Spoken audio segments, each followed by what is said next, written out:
Do you think the others are making good progress? Hope it's all going smoothly. Oh, hey look! They made it back as well! Flins! Lauma! How'd it all go? All is well, thank you. Nefer and Jahoda had to stay at the curatorium to wrap things up, so they won't be joining us for now. I ran into Miss Nefer and Miss Aino on the way back. Their work is still in progress, so I suspect they won't be back for a while either. You seem rather cheerful today, Mr. Flins. I certainly am. I achieved what I set out to do and came away with more than I bargained for.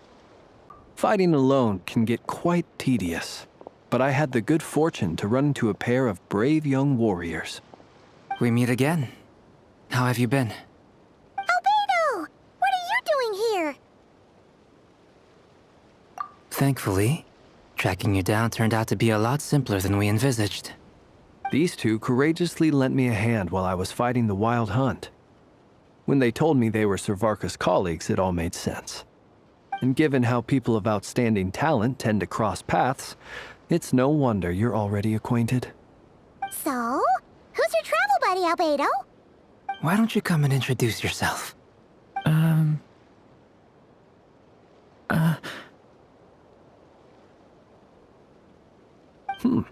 A gentleman of few words, I see. And a rather stern countenance. I presumed you were acquainted with him. Is that not the case? It's nice to meet you. Again. We've technically met before. Wait a sec! You're Mini Durin! That's right. It's me. I'm glad to see you again. By the way, he says it's okay if you drop the mini. Yeah, I'm not as mini as I used to be. Interesting, isn't it? The first step towards blending into human society appears to be reflecting on whether one's name really reflects who they are. Wow! You look so different! In a good way, of course. It's great to see you looking so healthy. Thank you, Paimon. And although you're as mini as ever, I understand that diminutives don't always convey endearment. I'll be sure to simply call you Paimon as a sign of my great respect for you. Wow! You're such a smooth talker now. Paimon could get used to this. From now on, you may refer to her as your esteemed guide, Paimon. Personally, I think our little Paimon is the perfect size. When people call her Little Paimon, it's just because she's so adorable that they can't help themselves. If that's not a sign of endearment, what is? You're absolutely right, Miss Lauma. My brother still has a long road ahead of him when it comes to understanding human relationships. Anyway, speaking of long journeys, didn't Columbina, leave with you? How come she isn't back yet? She's been catching up with old friends. Wouldn't be surprised if she stopped for a cup of tea or 10 on the way back. Uh-oh. People are talking about me. Hope it's nothing negative.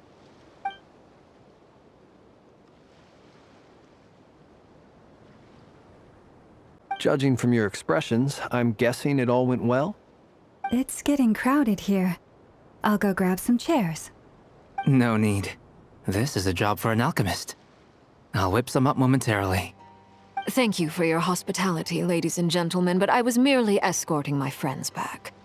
I'll be meeting Sandrone shortly, as we still have some things to discuss. It's been a pleasure, everyone. But this is where I'll say goodbye. We really appreciate your help. Oh, come on. Spare the formalities. I'm just glad I could help out some true friends.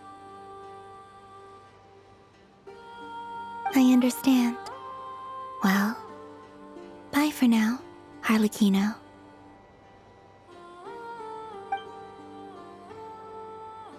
Oh, this place is hopping. It's probably a good thing one of us left. Otherwise, we might not fit all these people in. Are you saying we're about to run out of chairs? As a matter of fact, I am. Come on in and see for yourself.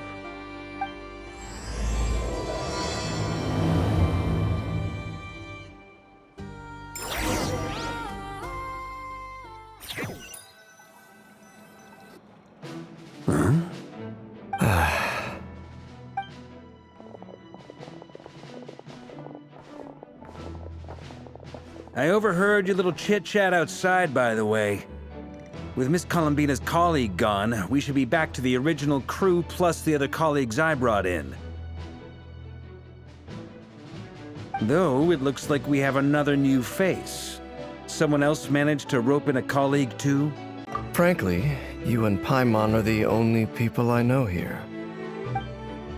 This here is Damselette, colleague of Tibet's greatest guide, Paimon, and greatest adventurer, the Traveler. Well, not exactly colleagues, more sort of friends. When someone else jumps in to do the announcing, you know you're speaking to someone important. Let's hear what he has to say. Note to self. Once Paimon knows your name, the rest of the world will soon follow. When he comes looking for us, it's usually something important. Paimon's guessing you've heard about the Wild Hunt, then. From the looks of it, you're about to hold a meeting.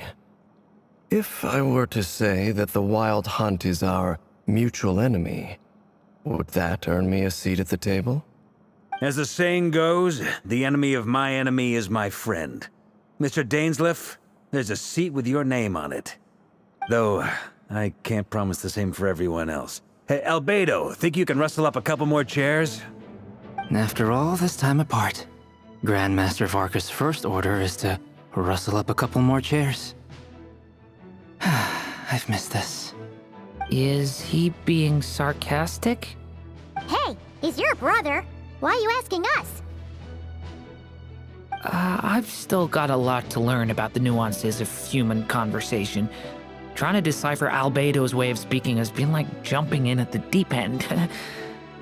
Oh, good point. Paimon gets you now. Don't sweat it. There are people who go their whole lives without getting the hang of it. You're ahead of the game already. I wonder what's taking Nefer so long. Perhaps you should go and check in with her. If anyone can hurry her along, it's you. I just got back from the curatorium. Besides, aren't you curious to see what's taking her so long? Miss Nefer doesn't strike me as the type to share secrets. And since gathering intel is her specialty, I'm guessing she'd prefer to keep her methods confidential. Under such circumstances, would it not be tactless for me to impose? Oh, but it's fine for me to impose.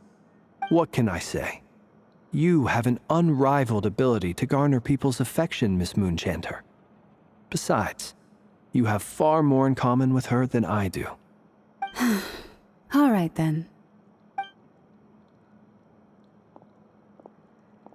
Impressive. She barely fought back at all. I admire your powers of persuasion, my friend. As I'm sure Miss Lauma will realize soon enough, the trick in life is to always pitch in with other people's responsibilities so that you can be selective with your own. Another trick is to simply hide in the background. Spoken like a true sage. Anyway, looks like we've got some time to kill before the meeting. Let's take a little breather, folks. And feel free to chat amongst yourselves. We'll get down to business once the other two arrive.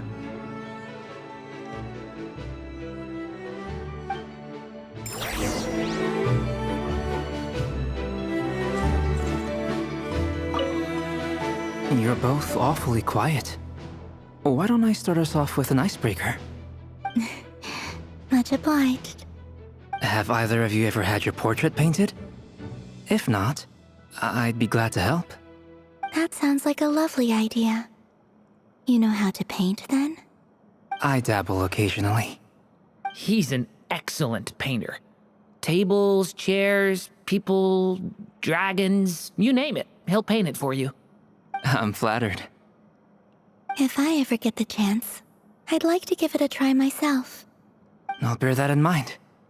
Anyway, how about you, Durin? What sort of portrait would you prefer? Oh, I'd be fine with anything. Whatever style feels best to you. Very well. Then I'll play it by ear. You can replicate any style I want? I can try. If you show me a sample, I'll do my best to match it. Thank you. In that case, I'll dig up some reference material for you.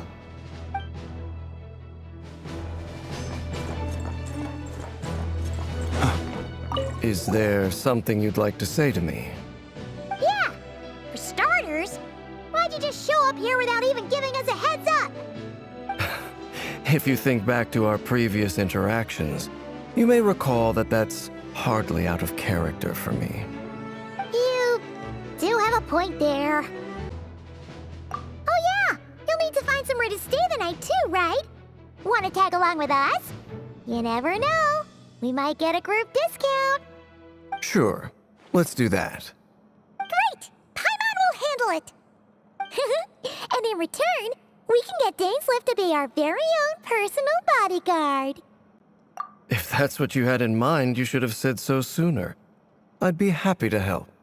Oh, okay then. Paimon was only kidding, but good to know. Anyway, since we're all here together, we might as well watch each other's backs. That's just what friends do, right? Indeed. Thank you.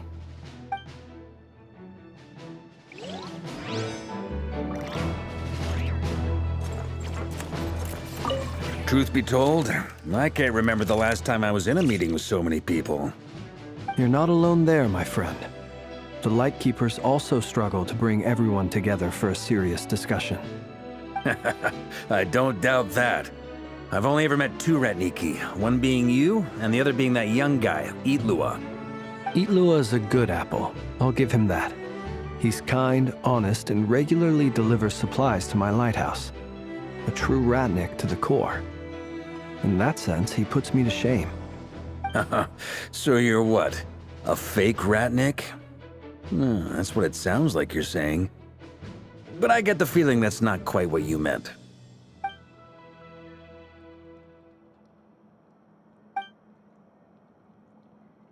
Come on, why the awkward silence?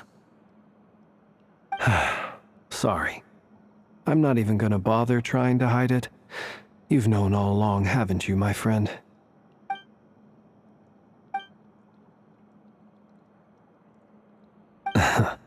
Now that was an awkward silence. Let's just keep this between ourselves. Probably best if Itlua doesn't know, huh? That goes without saying. Gotta be careful what you share with youngsters, after all. Anyone else in the know? Let me guess. The Traveler and Paimon? It's dangerous being too sharp for one's own good, you know. Then, in the name of the Animo Archon Barbados himself, I swear, your secret's safe with me. When we went for drinks, you said that you and Barbados were practically best buds. In the light of that claim, do you really expect me to take your oath seriously? Of course. Just as long as you don't go spreading around the fact that I'm close with Barbados, all right? Fair enough, then. Nothing like a bit of mutual leverage to seal the bonds of friendship.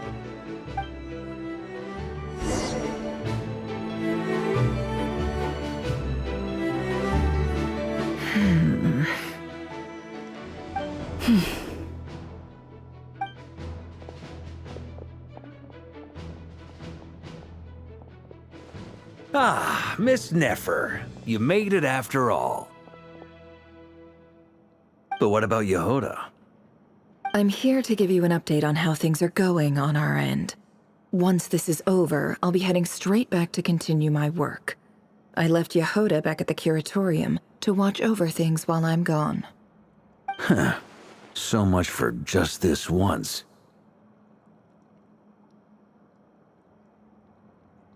Shh! Not so loud!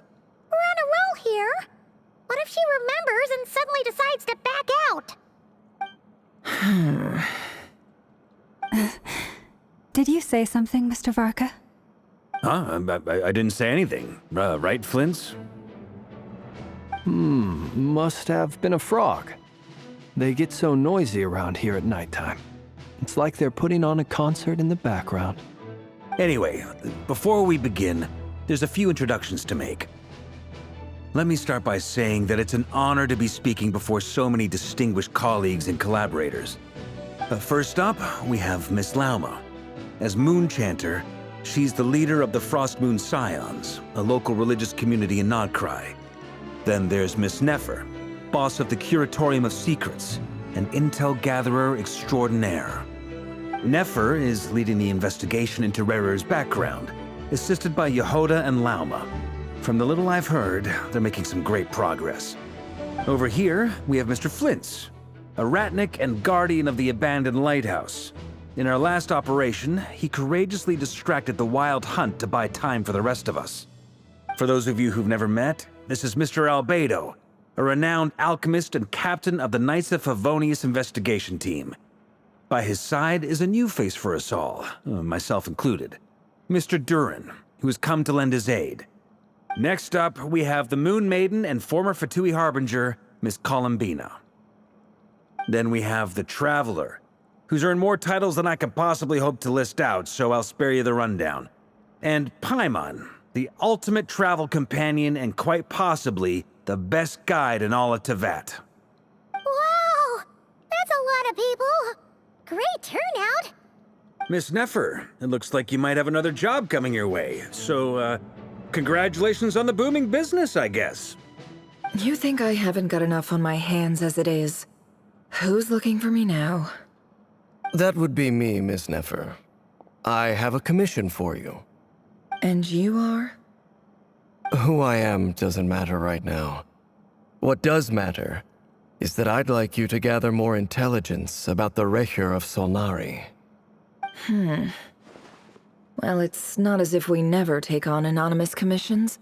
But in your case, I'll have to decline. I'm gonna take a wild guess and say your job's probably more hassle than it's worth. Something about you seems like bad news. It's my eyes, isn't it? Conrian, I assume. And what's with the mask? Are you trying to hide your identity? In any case, the fact that you're even still alive raises an awful lot of questions for me. My name is Dainsleif. And yes, I am from Conria. As I'm sure you're aware, the Rerir of Solnari's real name is Rerir. He was once an acquaintance of mine. Really? Then you must have been quite an influential figure yourself. You flatter me, but none of that matters anymore. My point was simply to clarify why I have asked Miss Nefer to investigate Rerir's background. So you're both from Conria, and it sounds like you used to be friends? What am I missing here? Surely you already know how he became one of the Five Sinners. I'll tell you everything I know. The history of Conria, the names and identities of the Five Sinners. I remember it all like it was yesterday. I have never spoken openly of this before, but the truth was exactly as people say. The Five Sinners were each driven by their own desires, and it was by playing upon these that the Abyss tempted them to their fall, tearing Conria apart in the process. The visionary, Vedifenir, who wished to foretell the future. The wise, Haroptatir, who sought limitless knowledge. Gold, Rhindaughter, who desired to create life. The foul, Surtologi, who pursued supreme strength. And last, but not least, Rerir of Solnari, Rerir, Ravager of the Moon. Of the five, Rerir is the only one who remains a mystery to me. He never harbored grand ambitions, so what changed in the space of a single night? How did he come to fall like the others? In other words, you're saying that his change came as a shock to you, and you have no idea what actually happened? That's right. You mentioned how the Abyss tempted them, which led to their fall. But what did that look like in practice? And what other context can you give me about the events of that time? The more detail you can give me, the better. Strangely, now that it comes to it, I hardly know where to begin. The fateful night took place during the era of the Eclipse Dynasty. One day, my elder brother, the visionary, Vedifenir, was summoned to the palace by the Vinster King, only for the king to gouge out his eyes and cast him into the dungeons. When I came to hear of this, My fury knew no bounds. I gathered together every ally I thought I had, and together, we set a night to storm the palace and free Ved. Centuries on, the memories of that night still haunt me, like a never-ending nightmare. We broke through the palace gates, just like we had planned, each striking towards our separate targets. But then, I was betrayed. Even Vedafenir, the very person I had come to rescue, abandoned me and partook of the Abyss's power. So, it's personal after all. Then tell me, Mr. Dainsleif, what price are you willing to pay? You, of all people, must know that nothing comes for free. I cannot say what price would be worthy of such a commission. But know this. Rerir was not always a madman. Believe it or not, there was a time when he was just an ordinary man, working for the Conrian Intelligence Service. Uncovering the truth of Rerir's past is the only way to unravel this mystery. But before you decide if you will accept my commission, I will tell you more about him. Enough, I hope, to help you plan your next move. Sounds pretty good to me. Feels like we just flagged down a random passerby, only to discover he's actually a master strategist who has a score to settle with our enemy. Can I borrow your halo? It could be useful in the lighthouse. Hey, enough with the wisecracks!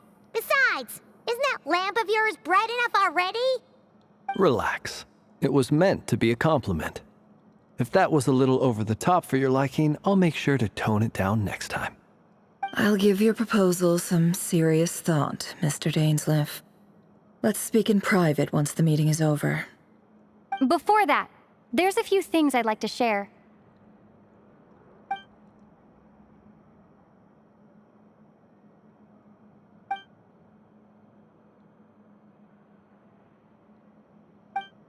Now that we've united the hearts of the three moons, your power should be greatly enhanced. But it seems like that hasn't happened yet? I believe it will take a little longer. You've done so much for me, so I want to be completely honest with you all. Even though I'm doing a lot better now, the truth is, my recovery will likely be an ongoing process. From the moment I was born, my power has been slowly ebbing away. And that is because Tevat has never accepted me. Even with the moons united as one, it seems my rejection cannot be undone. So far, I have yet to find a solution. It may turn out to be a problem that will plague me until the day I finally leave this place behind. Even so, I will do everything in my power to help you drive out the Rerir of Solnari.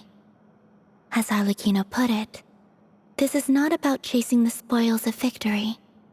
It's just a gesture of heartfelt gratitude. Kutar.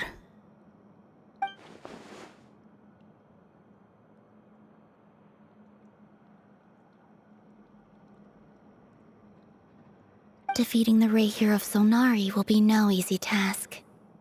While my strength slowly recovers, we'll also need to gather more intel. Naturally. We should take all the help we can get if we hope to defeat him. We've considered several viable plans now, but our choice hinges on the answers to a few key questions. Is it even possible to kill Rerir? What experiences shaped the person or monster he became? And what's he really after? Given Albedo's expertise in alchemy, I think we should leave him to try and answer the first of these questions. Understood. As for the other two, I'm afraid we'll have to count on you again, Miss Nefer. Believe me when I say it's not my wish to burden you. But right now, relying on your skills is our only option. So you're placing all your hopes on me, huh? We can't thank you enough for agreeing to help us. Honestly, I can hardly believe how lucky we are. You sure have a talent for changing your tune, Miss Moonchanter. timid like Jahoda one moment, then flinches insincere flattery the next. Ladies, please. I must object to your portrayal of me. That's all. Feel free to keep bickering. Just pretend I'm not here. I almost don't want to leave this room. I'm curious to see how this plays out. I have faith in you, Miss Nefer. Something tells me you'll stand by us until the very end.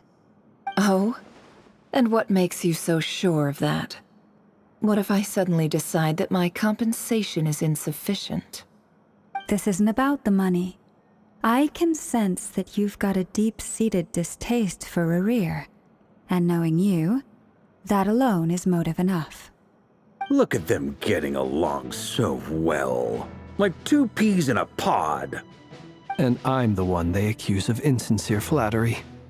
There is no justice. Miss Lauma, you have to understand something. Unlike you, I don't actually enjoy having everyone's hopes on my shoulders. Is that right?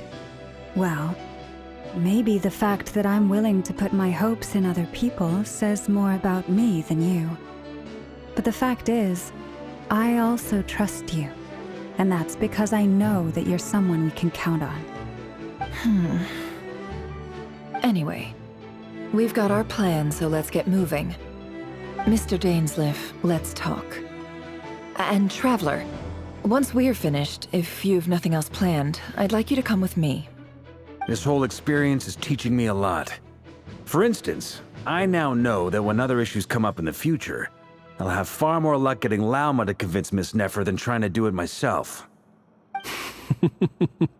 Hate to say it, friend, but that's one of the funniest things I've heard in a while. Why? You think I've got it wrong? Quite the opposite. But what makes it so hilarious is how long it's taken you to realize.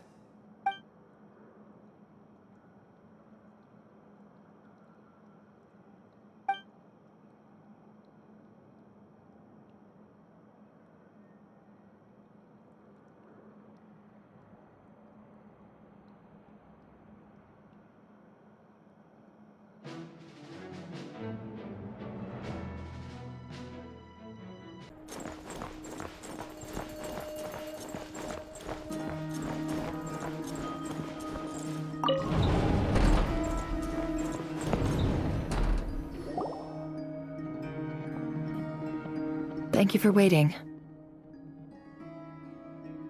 It's okay.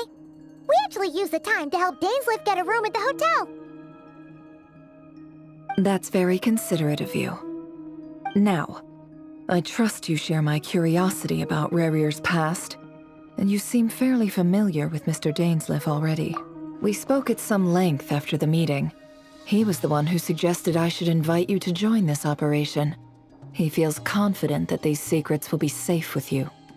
Dane has a lot of faith in us, that's for sure. Likewise. I appreciate that you got right on board without interrogating me about why I invited you. It shows that you trust me to explain everything in due course. That's because we know what you're capable of. We appreciate you too, Nefer. You might have been forced to help in the beginning, but this time, it was your choice. That's one way to put it. Another is this, that once a decision's been made, it's set in stone. After that, my only goal is to see it through. All right, so here's how it is. I'm going to access Rerir's thoughts again using my confidential method. Now, I'm sure you've seen things like this before on your travels, so you're surely well aware of how dangerous it can be. The reason I've gathered you all here is to ensure my safety during the proceedings. I plan for us to enter the fragment of his consciousness together, and once inside, I will focus on searching for information. Think of this as a diving expedition into someone's brain. If I'm the diver, you are my safety equipment, tasked with keeping me alive while I'm under the surface. Once the ceremony begins, we will all be spying on privileged information. But in the interests of safety, you must remain absolutely silent at all times. We will discuss our observations after the ceremony has concluded. Lastly, any individuals of a weaker constitution are advised not to partake in the ceremony. In any case, Paimon has her own job to do, which requires staying in the room but not joining the ceremony.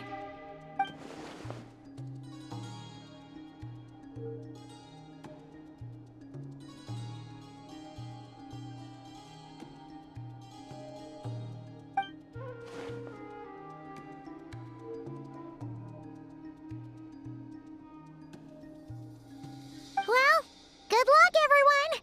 Sounds like all Paimon can do is cross her fingers and root for you guys.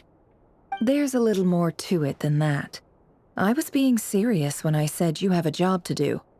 While the rest of us are inside Rerir's mind, it's imperative that we have a team member on the outside. In the event that something goes wrong, you will be our first responder.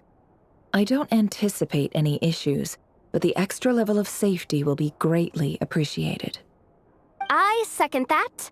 This is a dangerous operation here, and you're our whole rescue team. That's pretty much the most important job in the crew. So, Paimon's like the lifeguard? Yeah, that makes sense. All right, got it. Good. Please, take a seat. We'll get started momentarily.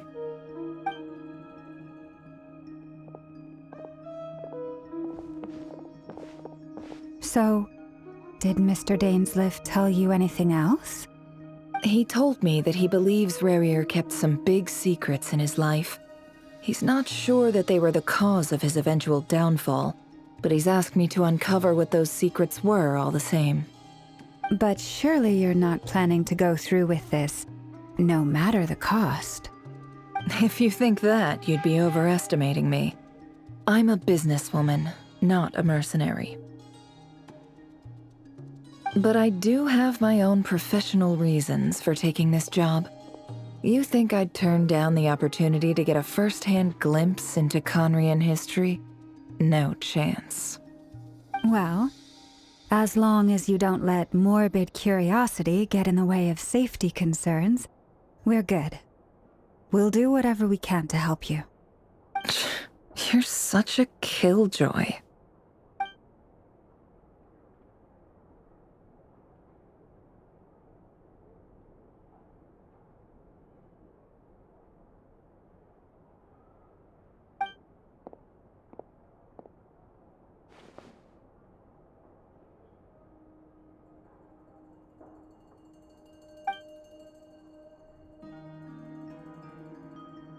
All right, I'm good to go. All set over here, too.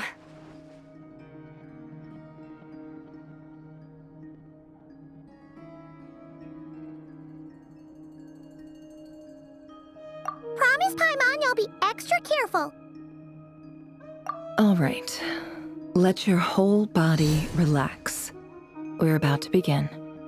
Close your eyes.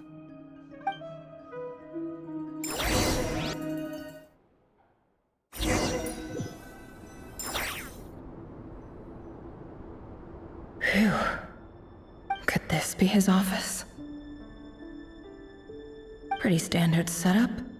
Bookshelves, paperwork, files. According to Dainsleif, Rerir used to be an intelligence operative. Chances are there's plenty of top-secret intel stashed away in this room. Is this where you keep your secrets, Rerir? Can't say I'm not looking forward to this.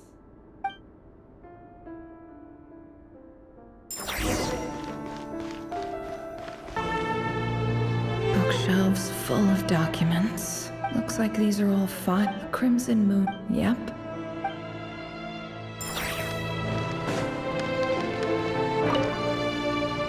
A file tucked in its, but at this stage.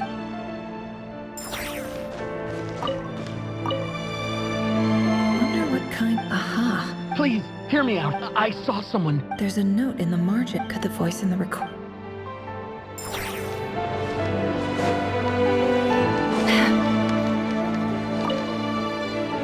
A box contained. Must be for his.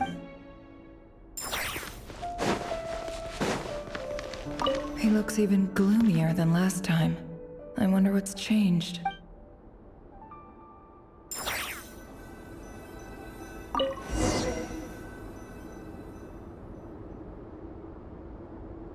Today's files are in. Time to wade through them, just like usual. Male, 51. Neutralized.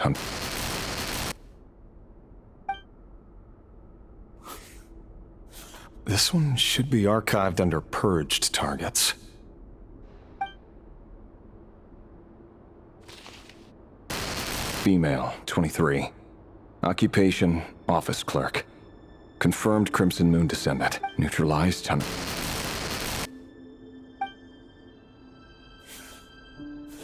Another one for purged targets. Sounds like she was that other man's daughter. Never mind. What's it got to do with me? Male, 40. Occupation, teacher. Confirmed Crimson Moon descendant. Has been observed making contact with other descendants during the past year. Neutralized on...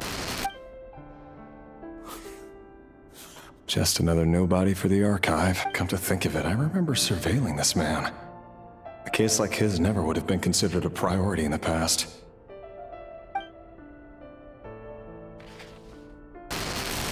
Female, 16. Occupation, none. Orphan and confirmed Crimson Moon descendant. Has been observed making contact with other descendants during the past year.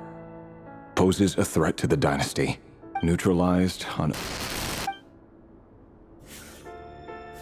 Filed. I have no recollection of this girl. None whatsoever. She doesn't seem to be anyone important. Female, 13. Occupation, none. Orphan and confirmed Crimson Moon descendant. Has been observed making contact with other descendants during the past year. Neutralized on... Filed.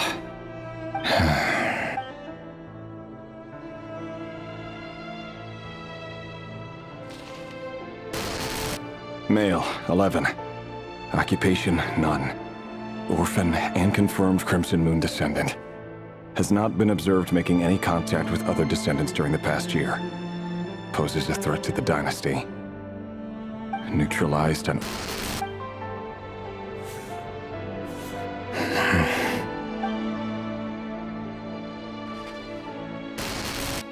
Male.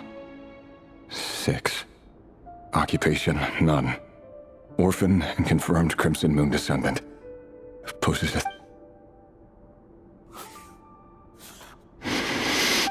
It's funny, isn't it? Your job is becoming both harder and easier at the same time, depending on how you look at it. Sooner or later, the Crimson Moon descendants will be completely wiped out. But as their numbers dwindle, they become harder and harder to track down. That's not how it is. Fortunately, however, most of the able-bodied adults have already been taken care of. The remaining weaklings will be increasingly easy to deal with. No! No. My job is to ensure the survival of the Eclipse Dynasty. And the only way to do that is by eliminating any and all potential threats. It's a perfectly legitimate line of work. Every single one of my colleagues can attest to my fairness. And if my friends were aware of the facts, I know they'd back me up too. Assuming, of course, that they were aware of all the facts.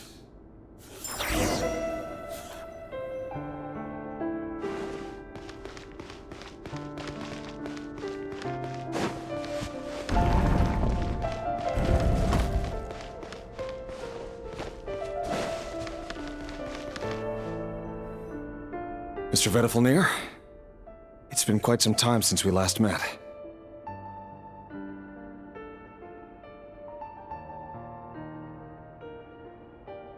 Rerir, I trust you're here because you have something important to discuss. Forgive me. I wasn't tuning out, it's just, I noticed you didn't even phrase that as a question. As if you knew I was coming. Tell me, does someone in your position ever feel the need to ask questions at all?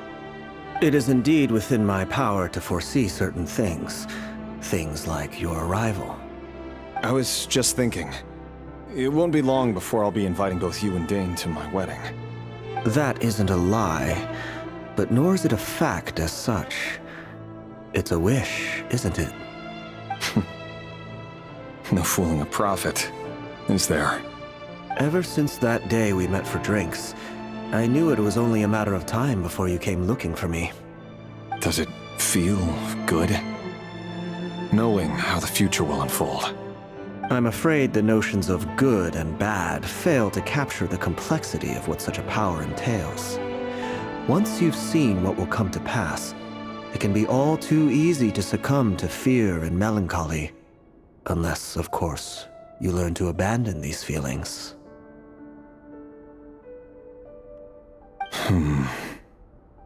You fear my silence, and long to hear the words I left unspoken that day. That's right. You must have noticed my reluctance to broach the subject, and the reason is simple. Because the truth could never have lived up to your hopes. For both our sakes, such words are better left unsaid.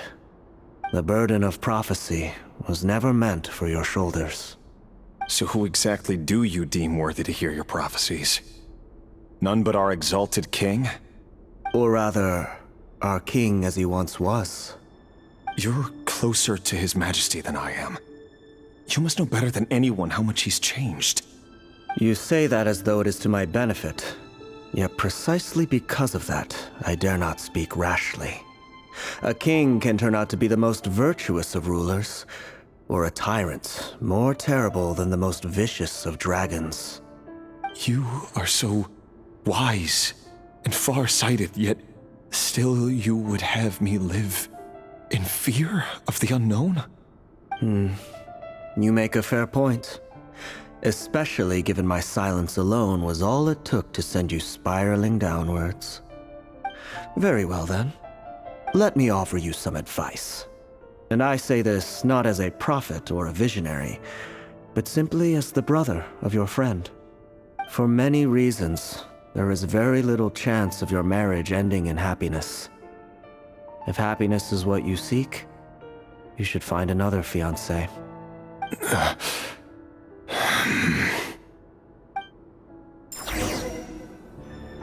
Hold on.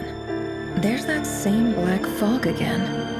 Could this memory belong to Tholindis? Guess I better tread carefully.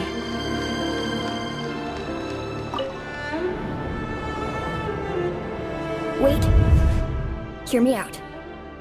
This time we finally got a clear look at his face and learned his true identity. His name is Rerir, and he claims to be one of the king's guards. What did you say? A cruel irony, isn't it? The man you're set to marry leads a double life as a brutal executioner. Why are you telling me all of this now? Simple. It's because I want you to kill him. You are the only person he would never suspect. No, absolutely not. I would never dream of doing such a despicable thing. So you'll just stand by and watch him slaughter us to the last? Do not forget that the blood of the Crimson Moon flows in your veins too. The blood of the Crimson Moon? What does that matter now? The dynasty has long been dead and gone. You think that alone is reason enough for me to throw away everything I have? Why wouldn't it be? You two were once a child of the Crimson Moon, just like me. Don't tell me you've never felt so much as a flicker of fury for the way we were trampled into the dust. As long as you promise to abandon this pipe dream of restoring your dynasty, I can try to persuade him. Or have him persuade the Vinster King. Persuade the Vinster King? Do you even know why he's so obsessed with hunting us down? Why he keeps trying to force us to hand over our secrets. Over and over again? Or why we refuse to give up on restoring the dynasty? The Vinster King. A blind fool. His eyes clouded by powers from beyond this world. A petty little man with a miser's heart. And he dares to sit upon the throne? Mark my words. Sooner or later, Conria will fall. And it will be his doing. If you can't bring yourself to do it, so be it. Just you watch. It won't be long before calamity descends upon us all. The Rerir of Solnari. That really is quite a secret you've been keeping from me, Rerir. But who am I to talk? Am I really any better? I've kept my own past a secret this whole time too. Love should be built on honesty. But ours was born from lies. And yet, is it really so wrong to hide things that would only make life harder? If we don't cover up the parts that no one else should see, how can we go on pretending to be normal? Vedifulnir must have known all this. And that's why he made his prophecy. In the end, nothing stays hidden forever.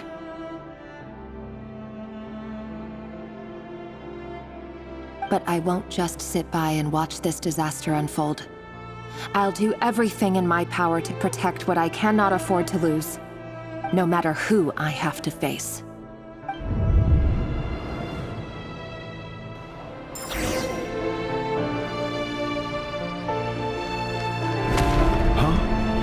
Was that Rerir who just walked past the window? Doesn't it give you the chills that he still takes the same road to work every day? As if nothing ever happened. Those people at the deli. Enough already. They're clearly pretty taken by their own disguises, so just smile and play along. Pull the rug from under beasts like that, and you'll risk having your throat torn out. Deli? Oh. They're talking about those people from the opposition. Right. But surely you can see he's not the man he pretends to be! So many have died already, and they say that the king's madness grows with each passing day. We're not going to survive this, are we? But why does it have to be this way? Do we really deserve to die just because of the blood that runs through our veins? Tholindis, are you even listening? Sorry, Freether. My mind was off wandering. I heard you, though. You're talking about what Rerir said. He's just following the king's orders. He's a secret agent, and it's his job to hunt down rebels and dissidents. By the time you first met him, he'd already taken lives. Maybe he was using you from the very beginning. No. Rerir has no idea I have anything to do with the Crimson Moon. My family are only distant relatives of the main lineage, and besides, my eyes are perfectly ordinary. Truth be told, apart from my teacher, pretty much no one knows I have any connection to any of it. It's been a long time since my family severed ties. But as Orlog said, who could possibly talk sense into that raving lunatic of a king? No one. I'll work something out. Trust me, I'm with you all. But for now, you need to keep yourselves hidden. Don't let anyone find you, anyone at all. Don't forget that Rerir is an Eclipse operative. You need to be extra careful when he's around. And when I am too. For now, don't come looking for me. And if anything happens to me, just act like we've never met. If even you can't escape this, what hope do the rest of us have?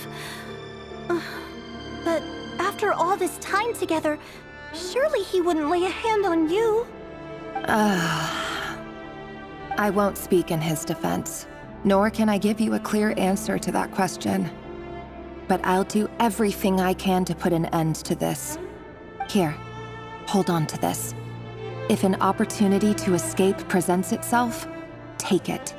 You'll be glad you took some spare change. You call that change? But What about you? I've got a job, and there's still money coming in. But you can't go anywhere right now. Please think about yourself for once.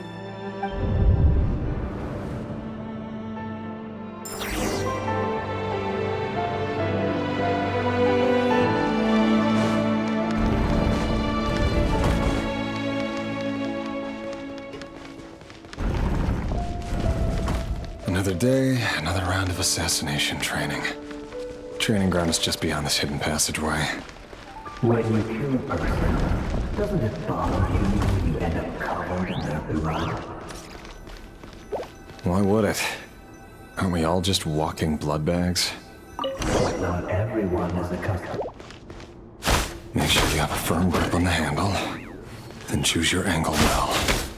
Keep your movements light and brisk. And the prey won't sense a thing. I'll bet no one's ever died a quiet death at your hands. I work clean. No traces.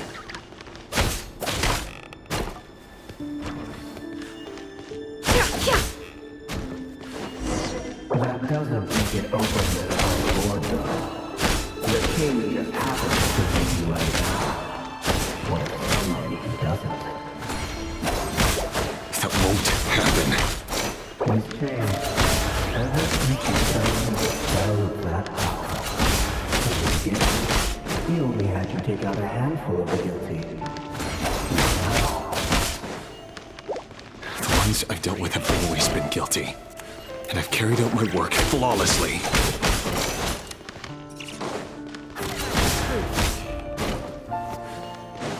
It all adds up.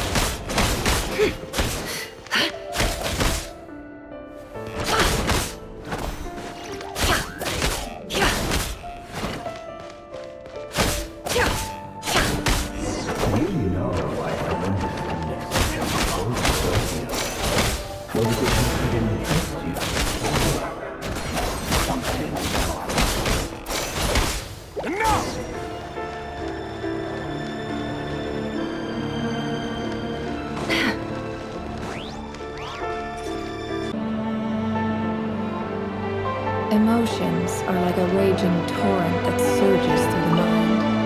More often than not. Tholindis, do you still remember Orlog? Orlog. The boy who was pretending to sell flowers. You spoke for quite a while, didn't you? Yes, we did. What about him? He was arrested 2 days ago. Chances are he's already dead. He... I just don't get it! After everything he's done, why do you still stand by him? Or does it mean nothing to you that people keep dying? No, that's not... Just hear me out. I need to go now, Tholindis. They're looking for us. You take care too. If you ever need a place to hide, come find us.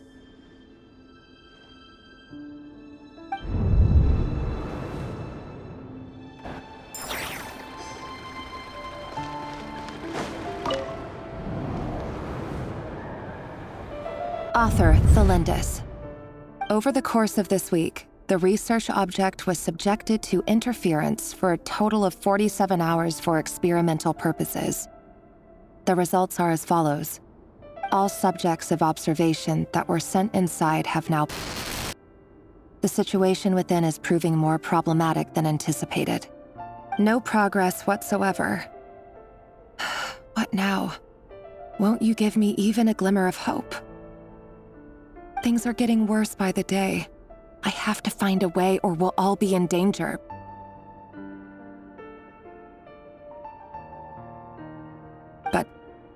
But I... If all this research comes to nothing, what then?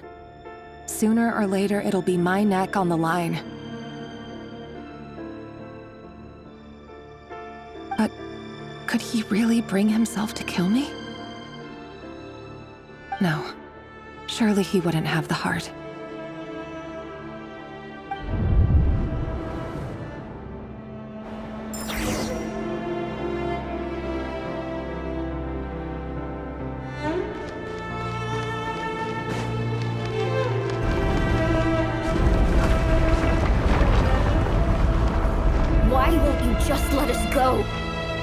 don't even know each other. All we want is to live ordinary, peaceful lives. You want to live?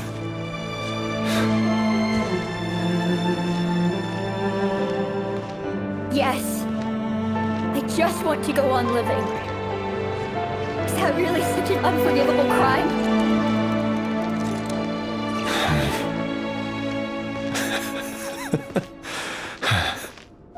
You want to go on living. I want to keep living too.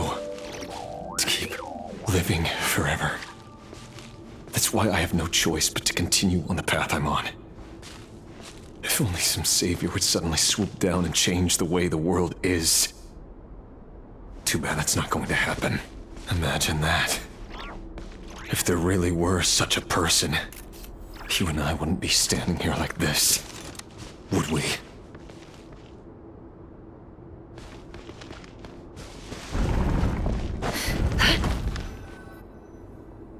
Today's files are in. Time to wade through them just like usual. No, I don't get tired of it. It's my job.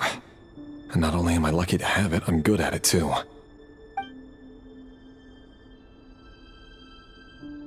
Huh. Wait.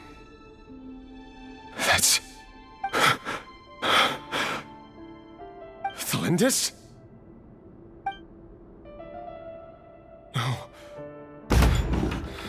No. No! Why? But you bear no mark of the Crimson Moon. How could you possibly have anything to do with them? It cannot be! A diluted bloodline. Carefully concealed. I see it now. You've been living in the shadows just like me. What a fool I've been. Numbing myself with talk of justice. Even imagining my friends would back me up. But in the end, Irminsul. Finster King! How far are you going to take this? From the direct bloodline to secondary offshoots? And then what? Today it's the descendants of the Crimson Moon. Who will it be tomorrow? Will you not rest until everyone down here is dead? No. This cannot go on. This is where it ends.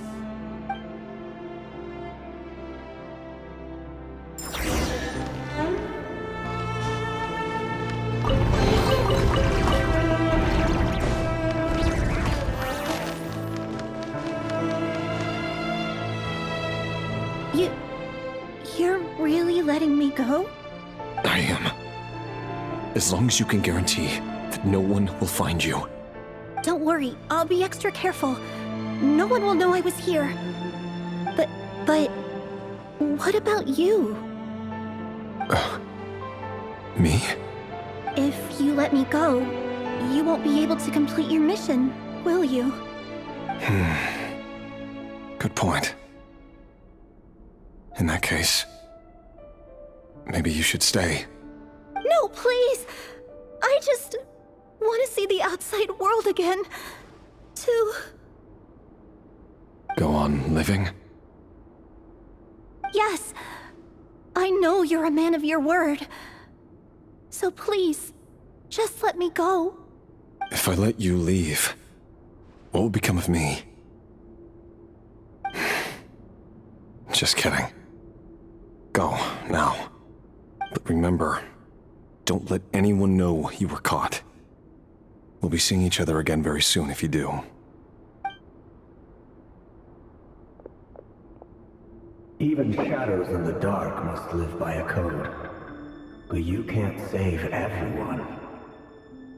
You've been whispering in my ear for days now, Vedifilnir. What are you trying to do? Break me down?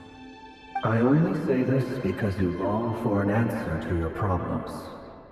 Let her go, Rerir, or you risk losing everything. I will not abandon Tholindis. Then you'll need a little more vigilance and a lot more power. The world is changing, Rerir. Keep your eyes peeled for your moment of opportunity. That voice used to be so unclear, but now I know exactly whose it is. It's Tholindis. He won't tell me how to actually resolve any of this, but he keeps trying to manipulate me like a puppet. What's his game here? Tell me then. What will this moment of opportunity look like? And no answer. He's like a ghost. Always disturbing me when I'm on edge, but never answering when I need him most. So, the Eclipse Dynasty was purging, well, massacring the descendants of the Crimson Moon. And it seems like it was all connected to the Vinster King's research. The King's obsession with abyssal power left the future of Khaenri'ah hanging in the balance. No wonder every aspect of Rerir's life was so unstable. And it looks like this Tholindis, Rerir's would-be fiancée, herself belonged to a sub-branch of the Crimson Moon Dynasty's descendants.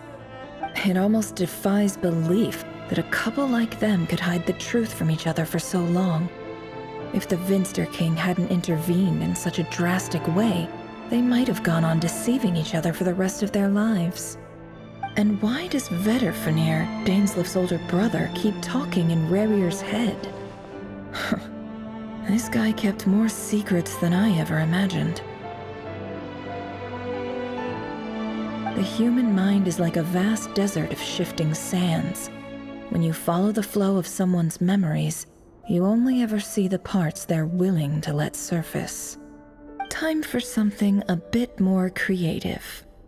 We've been inside Rerir's mind this whole time, building up a picture of his psyche. There's already enough clues on the board to start reading between the lines and mapping out the rest. Now, we can finally begin to put the pieces together. Sure, it'll only be a reconstruction, part simulation, part reasoning, but it's usually pretty accurate.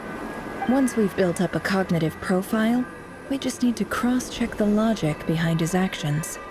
And then we'll be able to take a sneak peek at whatever it is that Rerir has really been hiding.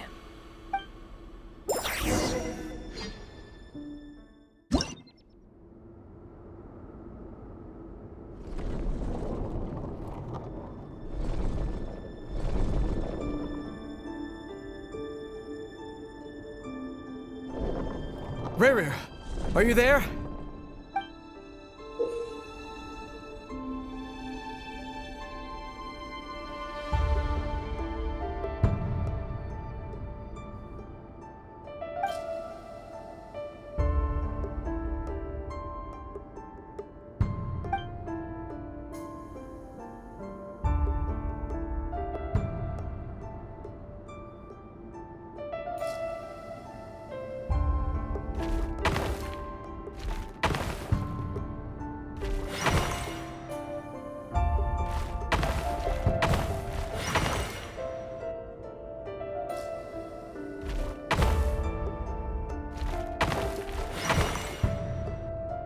Hey, Rerir! Come out, it's urgent! Dane? What's wrong? Quick, come with me. I'll explain everything once we've met up with the others. Okay. I'll come. But Tholindis is still over at the Universitas. I'll need to leave her a note. All right then, but make it quick. I've never seen Dane so worked up before. Whatever this is, it must be big trouble.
Well, this is a nice change, meeting you all at this hour.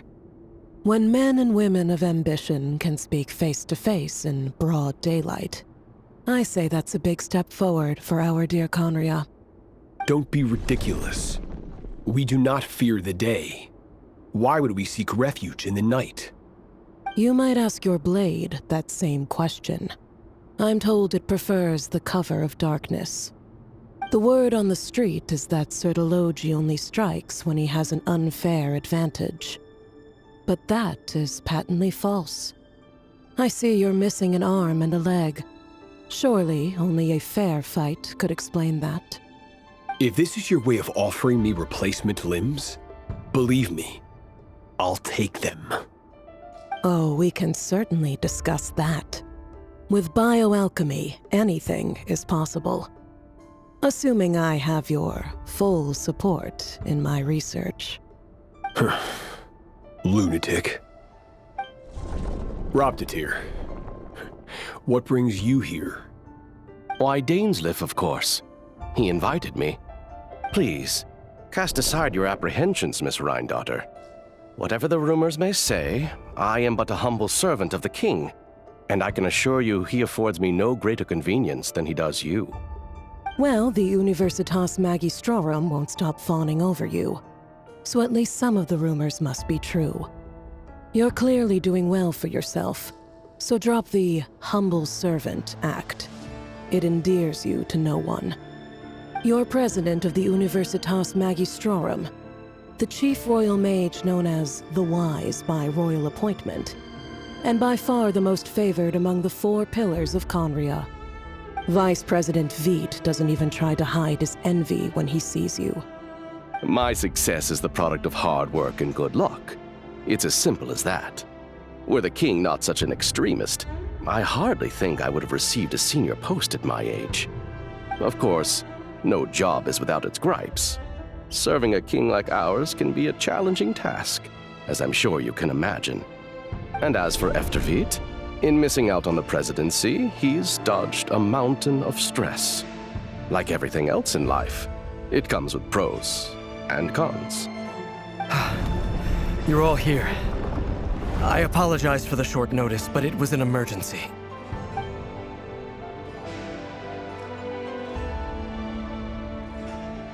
You must be Rerir. Mr. Elegy. Yes, I handled your case file during your sentencing. Nothing personal, of course. I'm pleasantly surprised that you remember me. You're clearly a person of substance if you've been invited here. But Dainsleif, you'd better have a very good reason for convening this little gathering. It's my brother, Vedalfenir. After he spoke at the court this morning, the king was so infuriated by his words that he had him blinded in both eyes and thrown in prison. Vedalfenir in prison? Strange. I thought the king trusted him and Horoptatir more than anyone else in the world. Does this mean the king's circle of trust just got even smaller? It has nothing to do with trust. It's about what the king wants, which is as clear as day to anyone paying attention. I simply appease him, because it's in the best interests of the Universitas Magistrorum. And also because you're slimy. Vedalfenir, perhaps less so. But still, a visionless visionary? It rather inclines me to think that qualifications are not what get you ahead in Conria.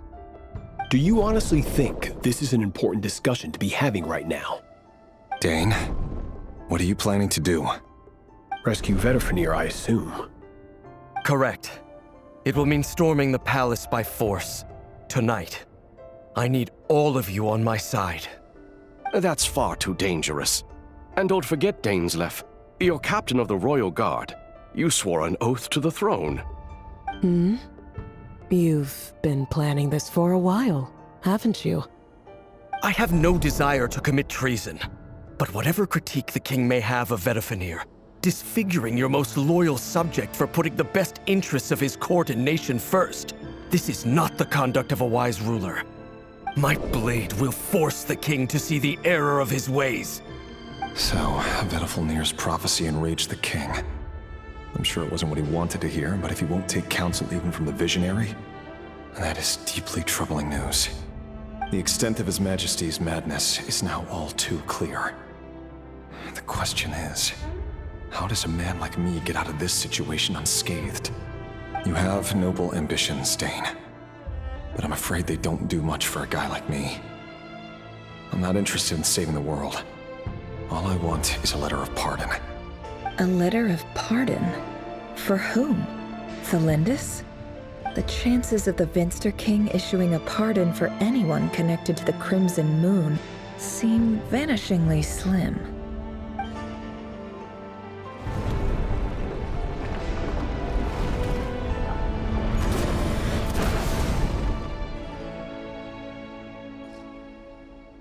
This black fog over the board must have some connection to Tholindis. But why is it taking this form? Does it have something to do with Rerir's past? Another mystery I'll need to unravel.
Author Tholindis. Over the course of this week, the research object was subjected to interference for a total of 60 hours for experimental purposes. The results are as follows. Research dating back to the Crimson Moon Dynasty has established 2 points regarding moon marrow. Firstly, its origins have something to do with a god's power. Secondly, it serves as a portal to an as-yet indeterminate location. Moon marrow can thus be defined as a spatial gateway. However, there are a number of hurdles to overcome before we can answer the question of where it leads to. To start with, opening the gateway requires a specific power source, which the relevant literature indicates. An enormous amount of power is then required to keep the gate open. Currently, the total power output of our instruments remains in the single digits. To make matters worse, I am now the only staff member remaining in the Moon Marrow lab. The Universitas Magistrorum recently decided to move most of its personnel into abyssal energy research, which has stymied all Crimson Moon-related projects. This is not a wise move. I have always maintained that placing all our hopes in a single source of power is risky, especially one as poorly understood as this. As well as making ourselves overly reliant on a single resource, we are neglecting other promising technologies. I apologize if this comes across as disrespectful, But as a Moon Marrow researcher, I desperately want to see the world beyond the gateway. If we really made it there one day, what would we find? And how would we go about taming the unknown? My imagination is endlessly fueled by questions such as these.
This is for you.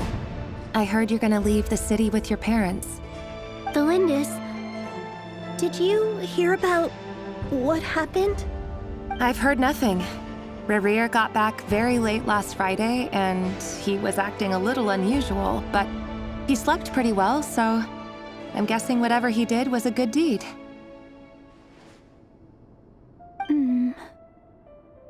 You never saw him, and I don't know what he did. And this conversation never happened. You understand? What if he finds out that you pried into his secrets? Don't be silly. I don't know what secrets he does or doesn't have. All I know is he's just a normal guy who happens to run some errands for the king. Are you scared of him? I don't know. The Rerir I know doesn't match the person you all describe. Logically, I should be scared of him. And yet, I don't want to lose him. But enough about that. You should get going, and be careful with the package I gave you. Keep it secret. Keep it safe. What's in it? A piece of the moon. All you need to know is that as long as you keep it safe, then in the future, everyone will be able to see a red moon. A red moon? You mean our moon? That's right. Our moon. Promise me you'll look after it. I promise, Tholindis. The Crimson Moon bloodline will never die out. Its light, the color of blood, will become like a fire that flows in our veins, no matter how long it takes.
Hurry, everyone, and stick to the plan. Sir Dainsleif, what are you? Is this treason? You know what happens to those who betray the throne. Please, don't do this! It is the king himself who has betrayed the throne. He has betrayed all of Khaenri'ah. If you have any love left for justice in your heart, you should join me. It's showtime. Dane and his group will handle the troops in the palace. Then Hraptatyr and Rhindaughter will disarm the security measures. My job is to enter the prison and rescue Vediflnir. Stay safe. Wish me luck. Look after my brother. Draw your blade. It is time for justice to prevail.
And the smell is abominable. Clearly, the king doesn't allow his prisoners a single shred of dignity. This is dire. Found you. Hello, Mr. Vediflnir. Ah, it's you. Surprised? Oh, wait. I guess surprise isn't an emotion that prophets feel very often. I certainly felt some surprise in the moment when I was blinded. Surprise at the king's sheer ignorance. Surprise at just how unfairly this world responds to words of earnest remonstration. I'm curious. What did you prophesize this time? It wasn't a prophecy. It was a word of warning. Someone had to say it. The king has forsaken all reason in pursuit of his obsessions. I simply told him that if he continues on this path, Khaenri'ah will surely fall. But he didn't listen. Worse still, he stabbed you in both eyes and locked you away. Dane asked for my help.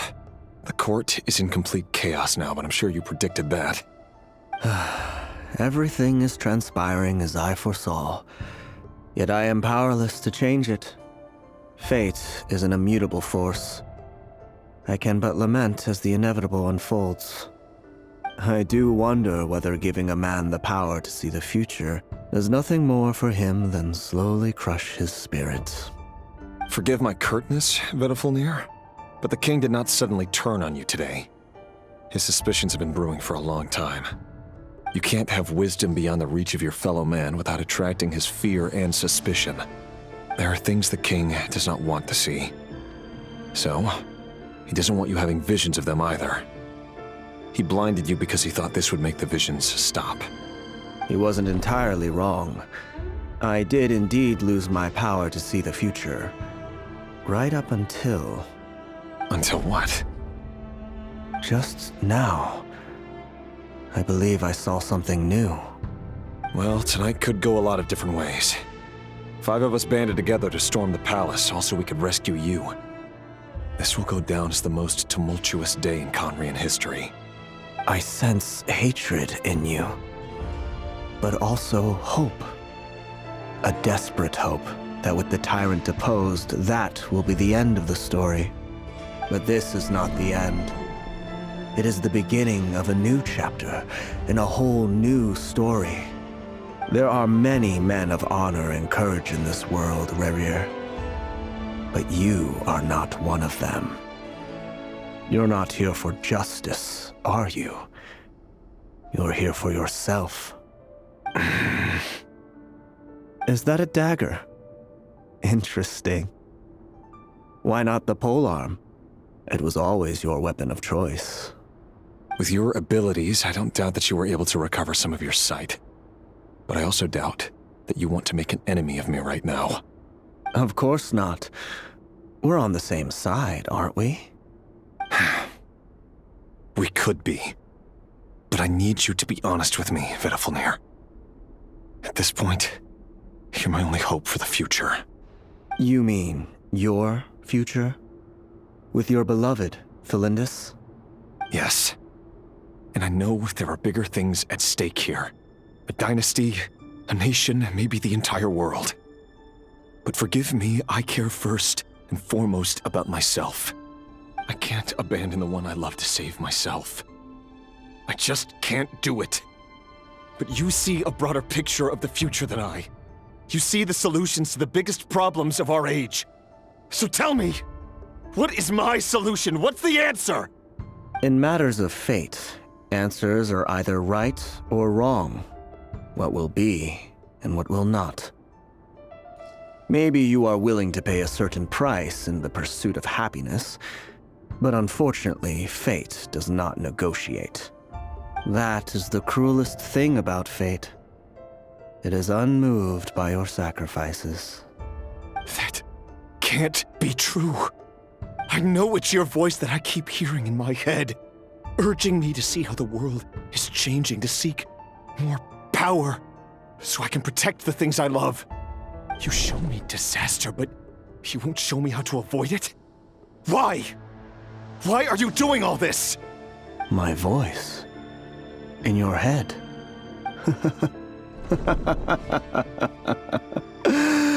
So, you hear it too? The voice that steals your mind, gains your trust, and drives you crazy. It turns out that we are not so different, you and I. Vedafilnir just broke into the strangest smile I've ever seen in my life, as if he'd discovered some monumental secret. But then he suddenly switched to looking extremely weary. Very well then. My advice to you is as follows. You must persevere. Whatever trials and tribulations you may face, be steadfast in the belief that they are your path to the future. For as long as you live, your story with Tholindis shall not come to an end. That is the only chance you have of fighting back against fate. It is up to you whether you believe my words. Regardless, that is all I will say on the matter. I have no right to intervene any further. I will hold you to your word. Thank you for setting me free.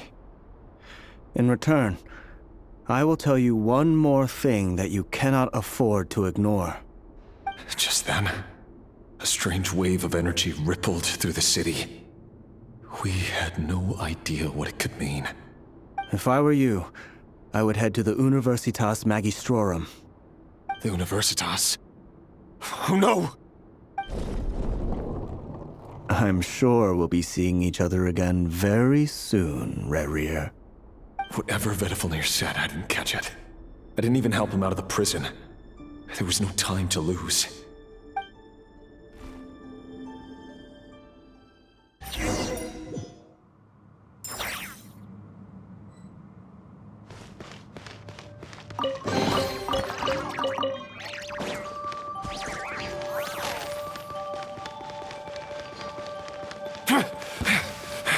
Monsters? Is this Rhine daughter's doing? By the Universitas Magistrorum! Out of my way!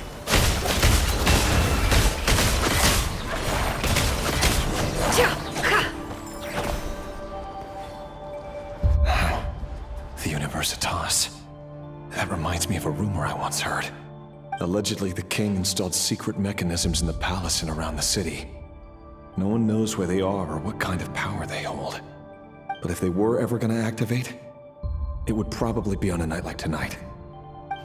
Help! Help! Hold on!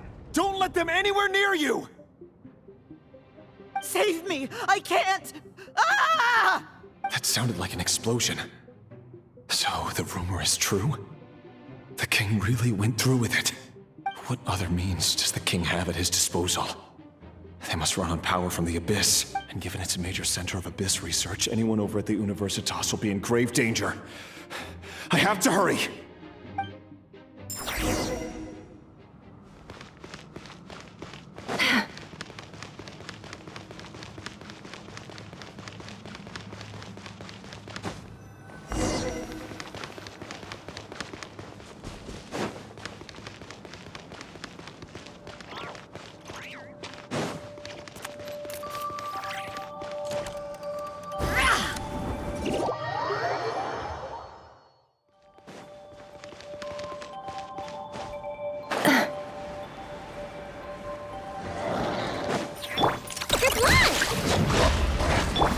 Into destiny. Your war is time.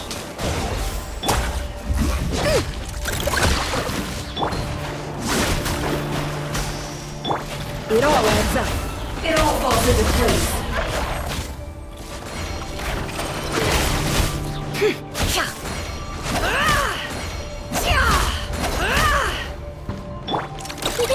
Go claw! Ding dong weather bomb!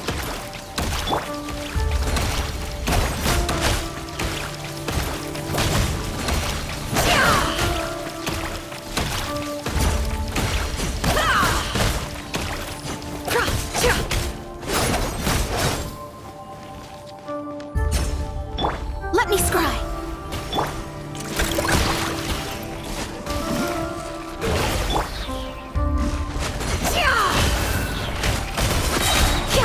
It all falls into place.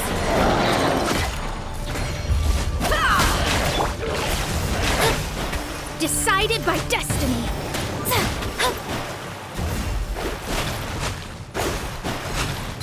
The deception ends here.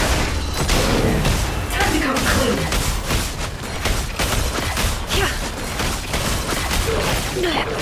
Flash attack! Here's the good! What's this? Shazam!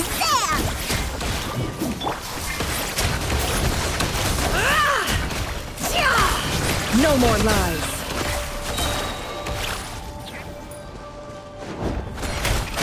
Seek within.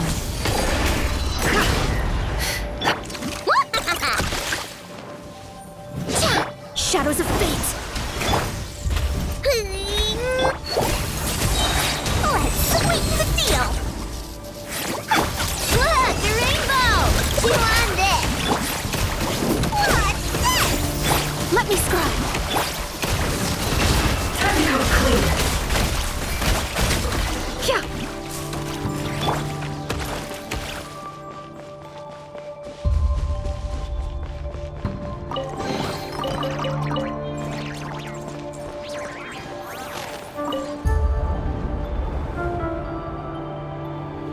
Monsters!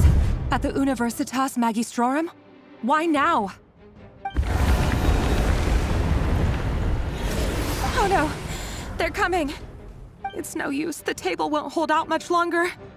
The weapons. Where are the weapons? Of course. All the lab equipment was upgraded after the inspection last week, but the new weapons haven't been allocated yet. I'm done for. Is anyone there?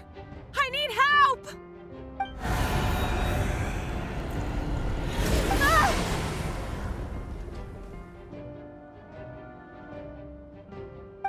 Stay back! Please stay back! Please!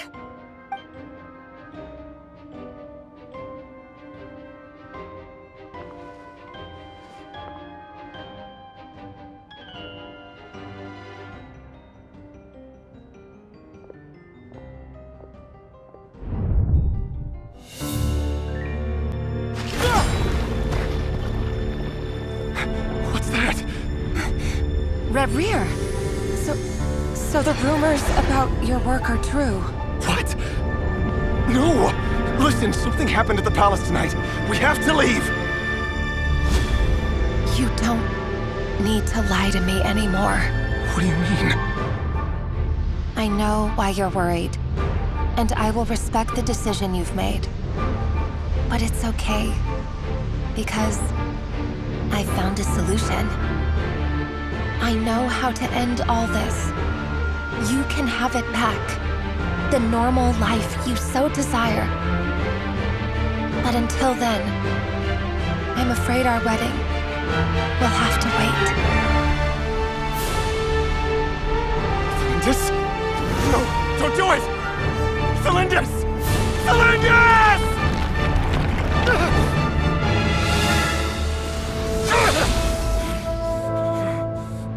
I told you, Rerir. Let her go. You will find someone better. No! No, I won't do it! I have to save her! By what means exactly? A lowly pawn. You lack the power and the strength of will. Do you know a way? Tell me! Come to the palace. Join us.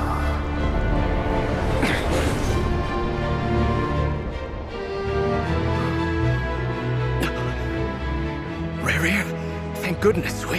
Step forth and take your share. You made it. Not you too.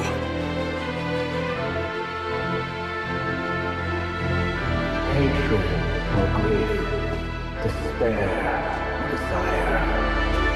We all have our own.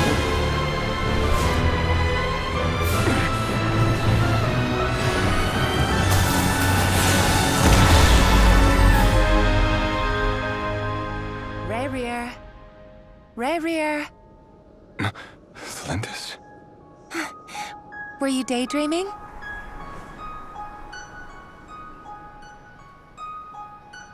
You still remember, Rerir? That question you asked me a couple of weeks ago? Oh.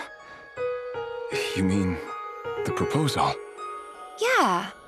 I'm wondering, where do you think would be a good place to discuss it? Maybe in the garden?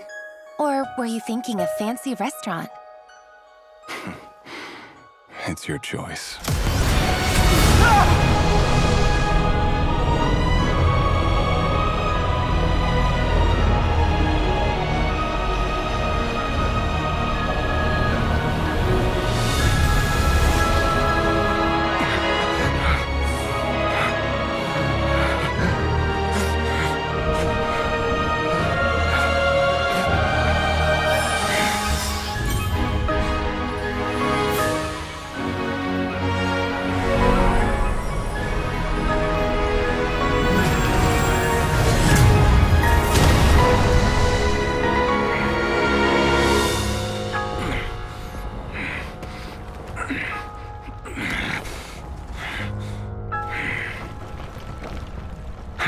Find you. And then, you can give me your answer.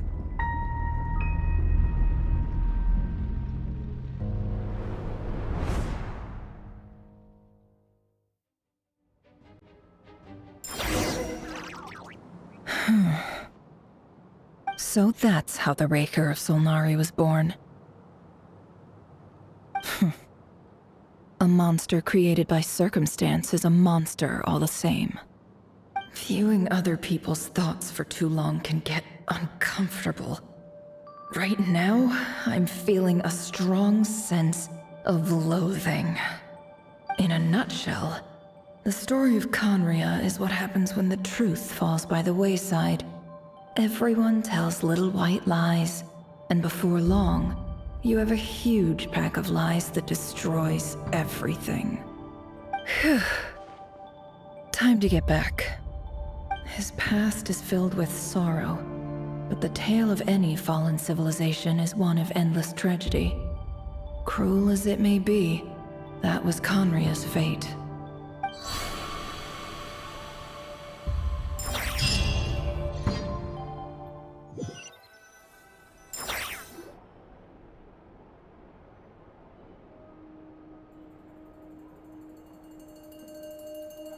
Everyone, I'm back. Can I get a standing ovation? Nefer! How are you holding up? Feeling okay? She's fine. Boss is a pro. Yes, I'm fine. You will have seen the events of Rerir's life through my thoughts. It's now clear that he is just a regular nobody, driven by personal tragedy, as he said himself. I mostly agree. There's only so much we can know about him from his memories alone, but they did give us a clear glimpse into his life in Conria. However, I would not consider Rerir to be a nobody. He was deeply involved in the events of that era. Yet, when the catastrophe of a generation strikes, nobody is safe. Sounds to me like you're speaking in riddles again. Is this you urging me not to abandon the people of nod-krai in their hour of need? That's not what I meant. Although I do hope you choose to remain a part of the plan. Without you, the mission ahead will be all but impossible. Then try to remember that I respond better to the carrot than the stick. And I don't appreciate being bossed around. Now, as for you, Missy, you were excellent. You stuck to the rules of the ceremony and kept your mouth shut the entire time. Bravo. Cool. So, can you fill me in on the deets now? Most of what I saw went right over my head. Patience. You'll hear the whole story, don't you worry. But let's meet up with the others first. It will save me narrating it twice. Jahoda? Yes, boss. Let me get that door for ya. That's more like it. For a moment there, I was worried you'd forgotten about the first clause of your employment contract. Forgive my curiosity, but what does the first clause say? It says I gotta do the annoying stuff that boss is too lazy to do for herself. Like opening the door, pouring the tea, yada yada. Is that right? If something is in the contract, it's because she willingly agreed to it. Rest assured that the curatorium abides by the very strictest of labor policies. You don't seriously think I'm cruel enough to treat her like my slave? In any case, I've hardly shied away from my share of the work today.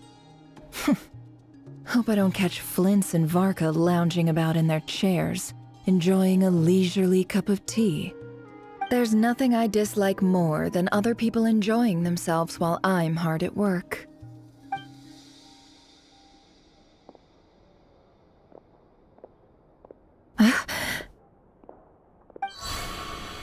Oh no.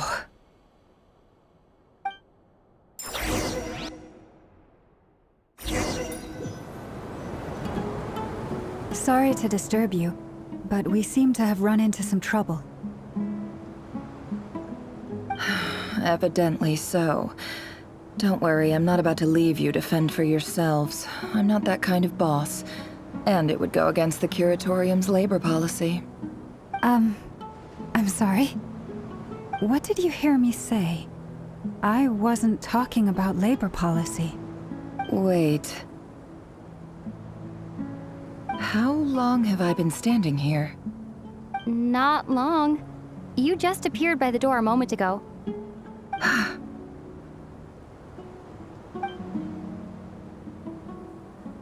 Boss, what's wrong?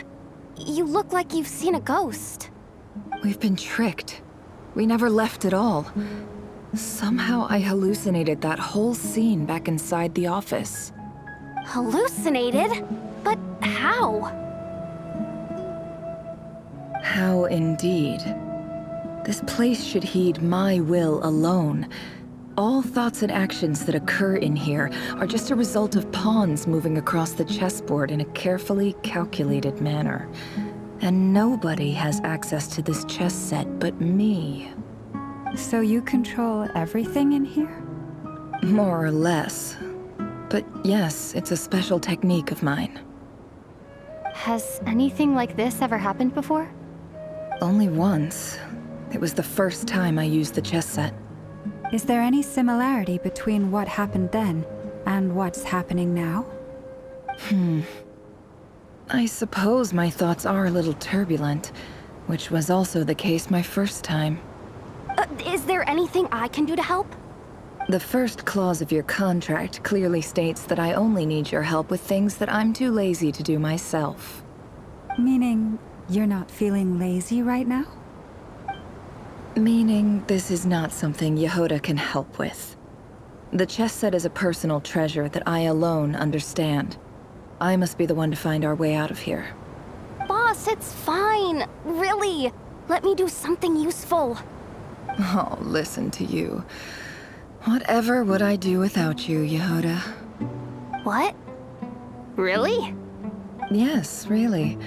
Where would I ever find another employee as obedient and servile as you?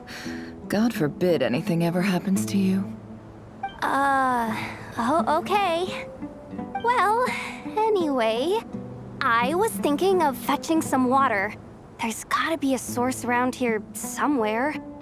I suggest everyone finds someplace comfortable to take a rest. We gotta conserve our energy. Even though all this chess malarkey doesn't exist in a physical sense, mentally speaking, it's all real.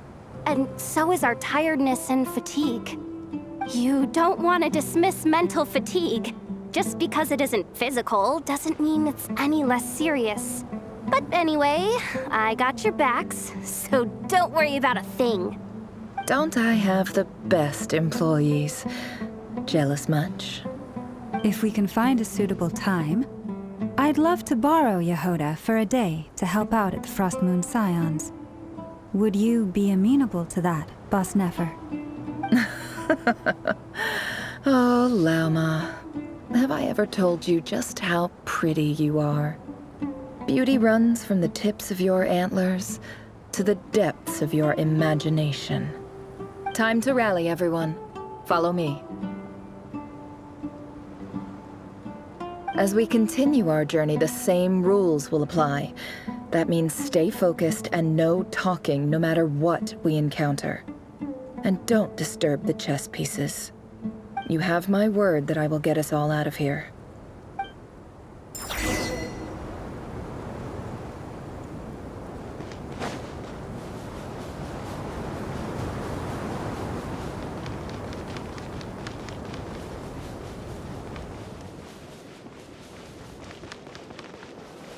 This place looks familiar. That's not a good sign. I wasn't expecting visitors at this hour. Wait, is that? Oh, it's him. There you are! Sinue's been looking for you all day. I think he has some news for you. Oh yeah? What were you doing just now, Uncle Retinue? Hiding away some more loose change? I know I saw some Mora. What do you mean loose change? Oh, come on, I'm too old for this. Just pretend you saw nothing.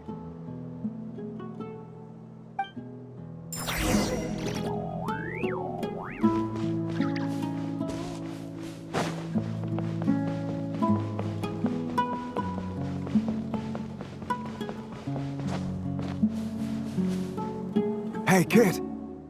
Mind telling me what Sinuhe's been up to recently? I'm trying to get in his good books and I need a way in. Get in his good books? Why? What do you want with my dad, Uncle Apepi? I've written a new song. I was hoping to showcase it at the next festival, but I'll need his approval. A new song, huh? I'd love to stay and listen, but unfortunately, Uncle Retinue says my dad's looking for me. Well, there's plenty of time and I'm not going anywhere. See that pile of stones? I'll be sitting there warming up my vocal cords. Come find me when you're done. Pile of stones. Got it.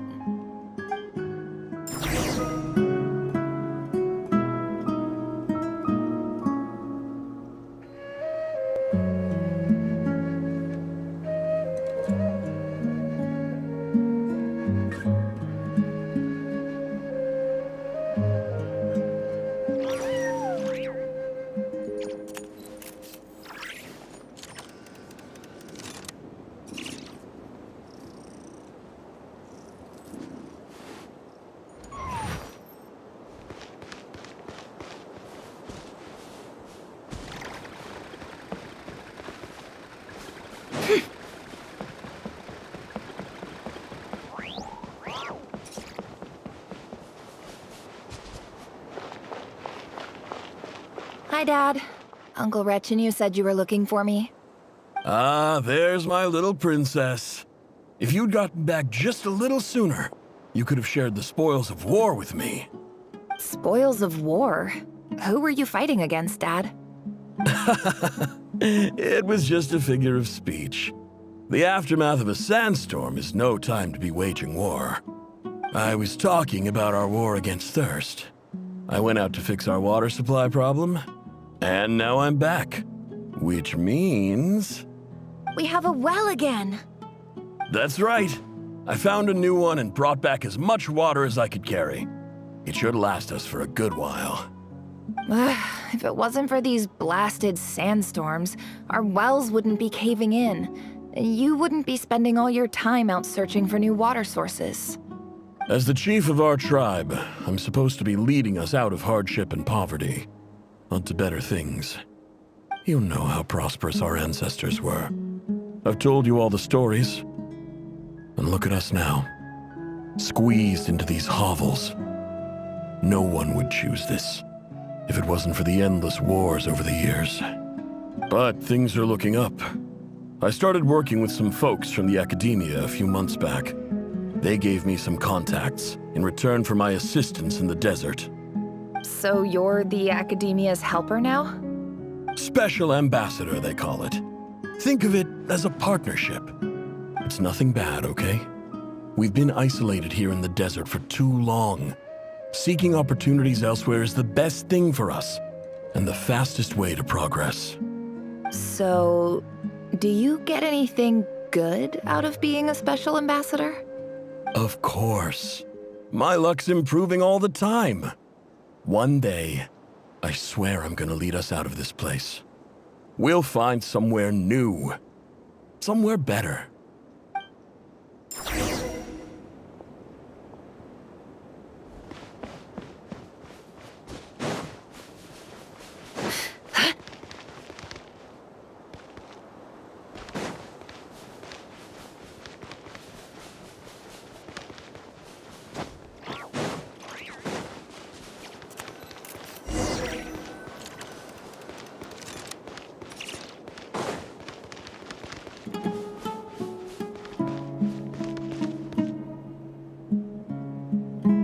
That's our well, and you know it!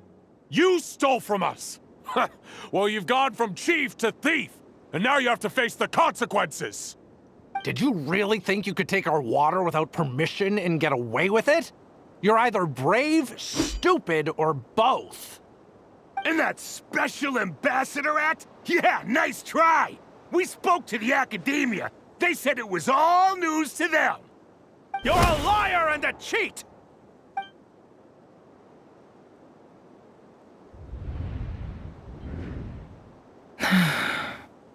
I heard Jahoda gasp, but I don't blame her. Most people are terrified by the sight of blood. Corpses strewn across the ground. The wounds are clearly from scimitars and daggers. The desert dwellers' weapons of choice. There's a handwritten note on the ground. Let's see what it says.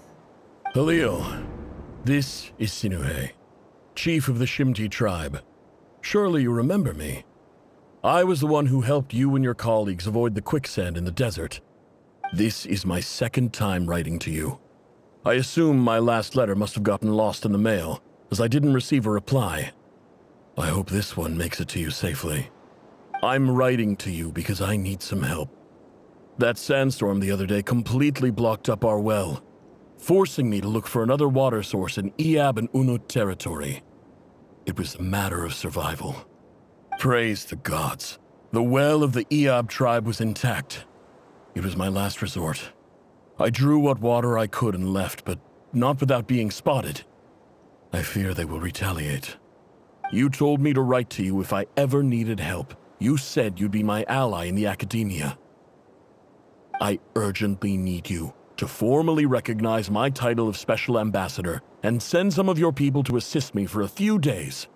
It's the only way I can convince them that this was the academia's decision and prevent them from retaliating. This is an emergency. Please send help as soon as possible. Looks like this letter never got sent.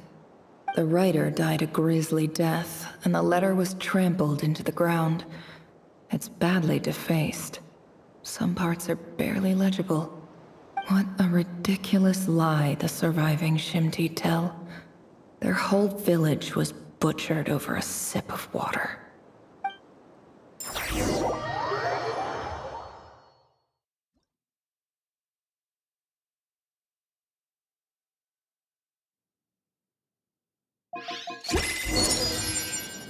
Ah, officer.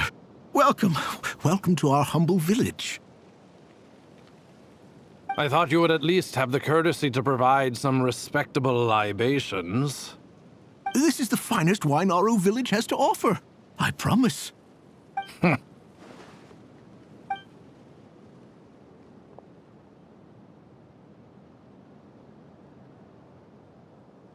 The Academia has agreed to reserve a single space for a candidate from your village.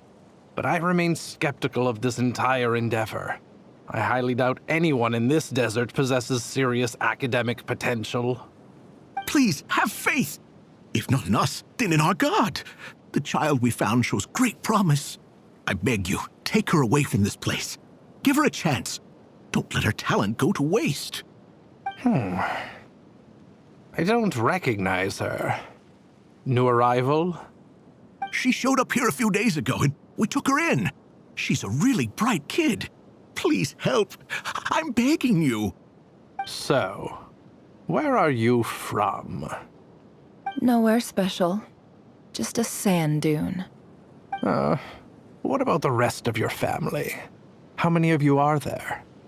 Just the one. It's only you? Correct. So, no brothers, no sisters, no mother or father? Any who have slept on a bed of sand, I call my brothers and my sisters. Apart from that, I have no family. All right. Get over here. Sign your name on the form.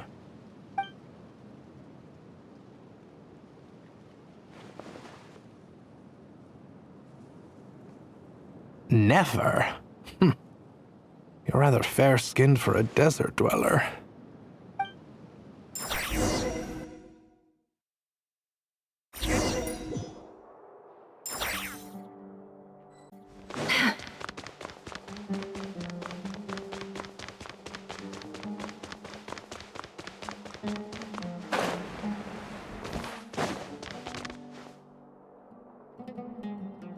Nefer, this term's assignments have been issued already.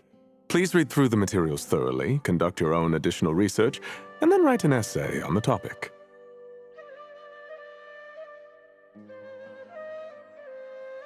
Yes, Professor, I'm aware. I just had a couple more questions I wanted to get your perspective on. Oh? Please, ask away. Well, I saw the other students' problem sheets, and I couldn't help but notice that my assignment is much easier than theirs. Do you really think I'm a weak student? A weak student? Goodness, no. Quite the opposite. You have a sharp mind. Almost too sharp. I think what you're saying is, a weak student wouldn't have noticed the discrepancy. And if they did, they certainly wouldn't complain about the lighter workload. You see, sharp as they come. You see things the way they are, and I'm sure you know why they're like that. Because of where I come from. Because I'm different. I'm sorry, Nefer. I don't like it any more than you do. It's just... Anyway, you said you had a couple of questions. What's the other one? I wanted to check... If someone sent me a letter to the Academia, where do I go to collect it? Ah, your family wrote to you. Well, as long as they put your name on the envelope, someone should hand it right to you. Not exactly. It's not even a recent letter. I was just curious where the mail would end up if no one collects it. The House of Dana, I expect. I know there's a box for unclaimed mail somewhere in there, probably sitting on a shelf. Whatever you're looking for, that'd be the place to start. Okay, got it. Thank you, Professor. Oh, don't mention it. Honestly, I feel like I failed you. I'm supposed to be your teacher, but I haven't taught you anything. Hey, don't say that. You're a great teacher, and you do your best for all your students. But the rules are the rules. You're not allowed to teach students like me. It's not just the academia either. The whole world bends over backwards for the successful and leaves the losers to suffer and die. Oh, my dear child. Don't tell me you've given up on life already. I haven't. I just think that if you want to make it in this world, you have to find a way to become successful.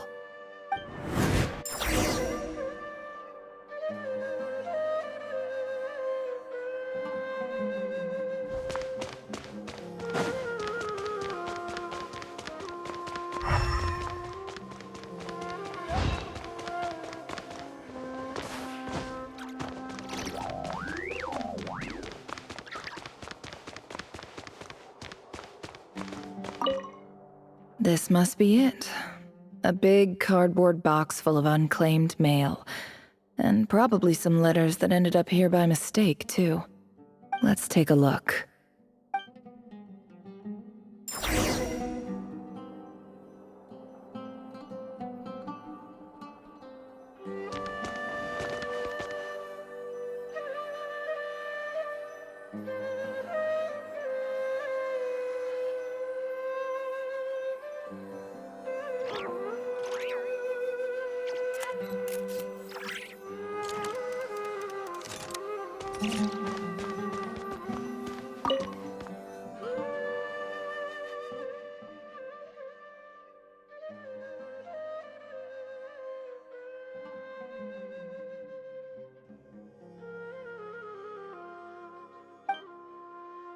A dilapidation survey from Port Ormos.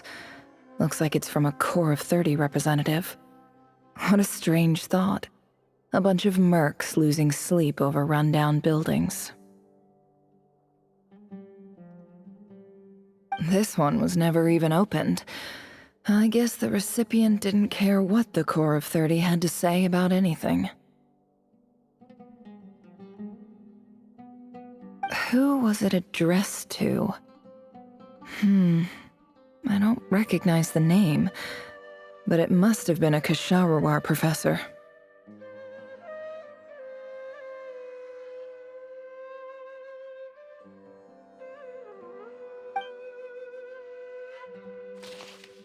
This one is addressed to the Immorta Sage. The title is Changes Observed in Satyavada Life Symptoms. Why do all these letters read like full-blown dissertations?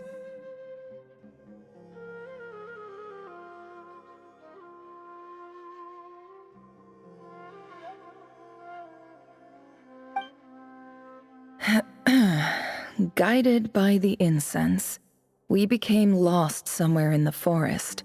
All the barriers between levels of consciousness disappeared as our minds soared around in circles, looking for a branch to seek refuge on.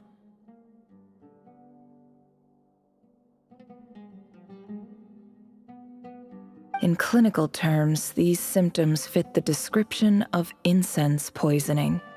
The Immorta Darshan strictly prohibits the use of hallucinogenic substances, but I believe there are still people getting away with it.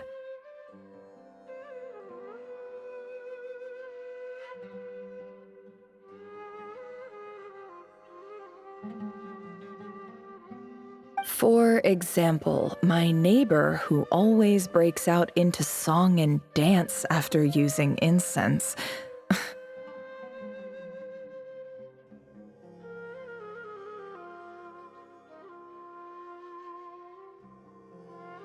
This seems like something the academia would want to— Wait, what's this written on the back? It's so small. The note says, "The sender authored this letter while under the influence of mushrooms. I would send it back, but no return address was provided." Stamped by the Grand Conservator of the House of Dana.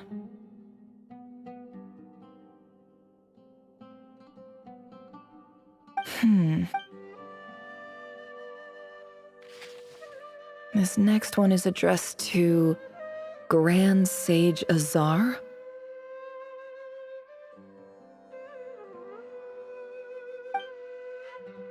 A few words of protest regarding recent changes in Sumeru's educational policy.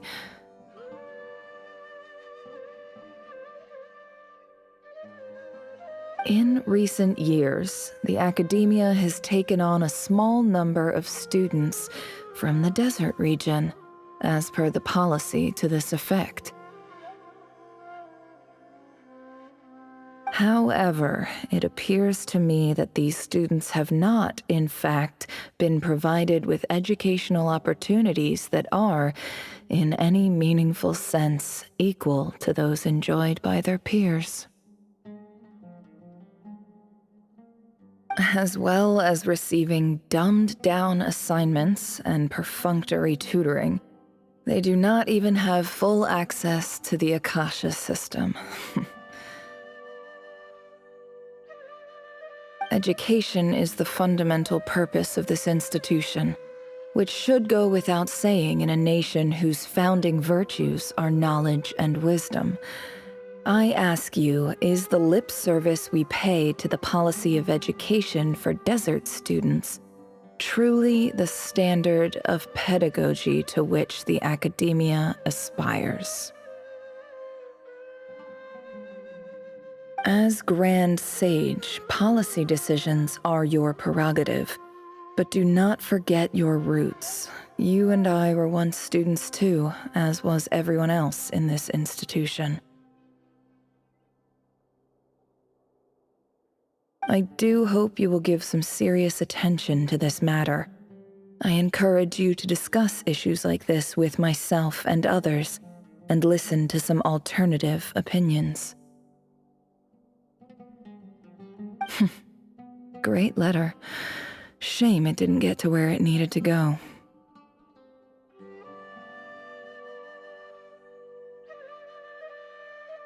And the sender is...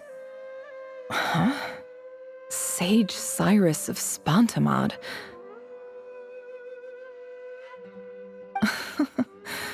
I didn't realize anyone else even knew how bad students like me have it in this place. So this is where letters from the Sage of Spontamod end up? Nice one, Grand Sage. Really enlightened leadership. Whatever. This isn't what I came here for. Moving on. I'm not exactly holding out hope that a letter sent from the desert would even make it here. But if it did, where else would it end up if not in this box? I can't believe how much discarded mail there is. Must have been years since someone last went through it all. And this is just one box. The whole House of Dana is boxes on shelves.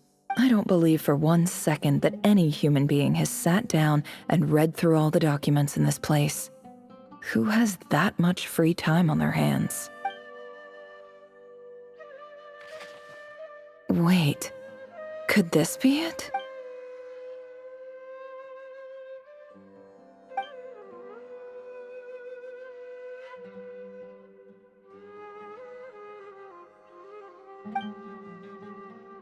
Greetings, Halil. My name is Sinuhe, chief of the Shimti tribe. I was the one who came to you and your colleague's aid when you ran into trouble in the Great Red Sand. I don't know how well you remember it now, but I brought you to safety and gave you some water and other supplies. You seemed very pleased and told me your name.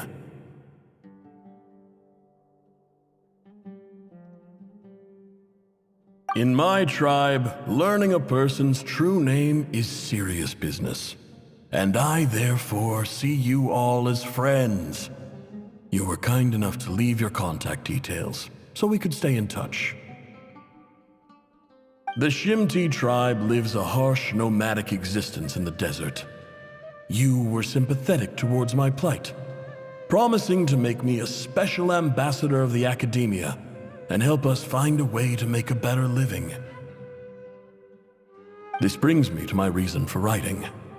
Our tribe has fallen on particularly hard times, and I would like to ask for your assistance.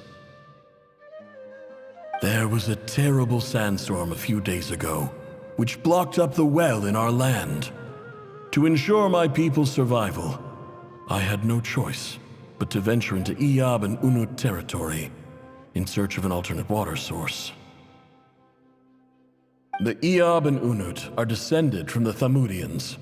While we trace our ancestry to Tulatala, we worship the Lord of Flowers and have had relatively good relations with our fellow tribes up until now. I found a well belonging to the Iyab tribe. They declined to help us, but I really had no other option, so I took some water to keep me and my tribe alive. My actions are certain to incur their wrath.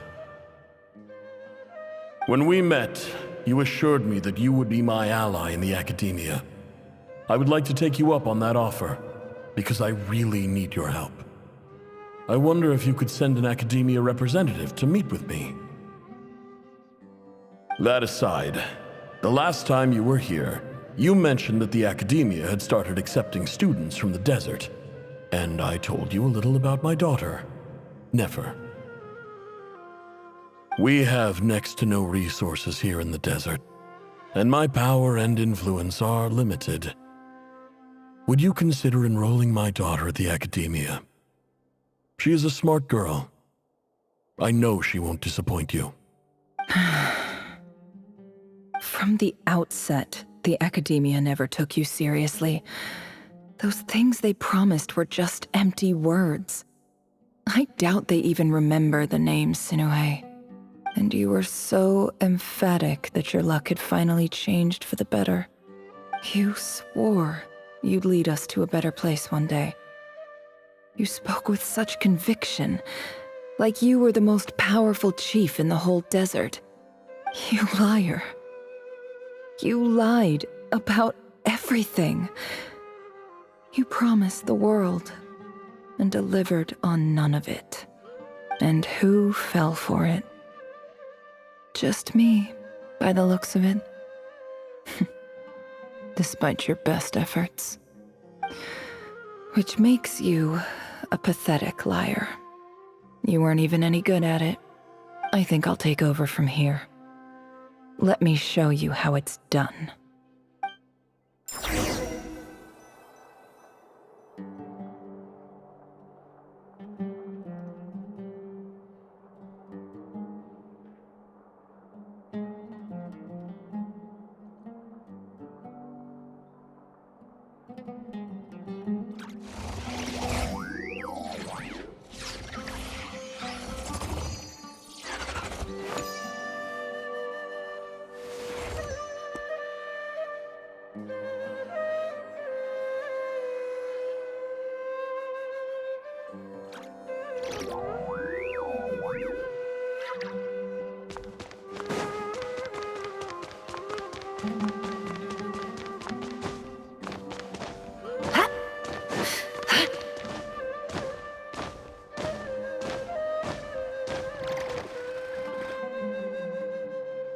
I just came to say goodbye. Thanks for everything you've done for me in my time here. Nefer? You packed your bags. Where are you going? I'm quitting. Something's come up in my hometown. Gonna head back and deal with it. Huh? But this was a hard-won opportunity for you. You know that better than I do. It was, but it doesn't matter. I have more important things to deal with, and they can't wait. Oh, and I didn't want to overfill my bags, so I left some incense on your desk.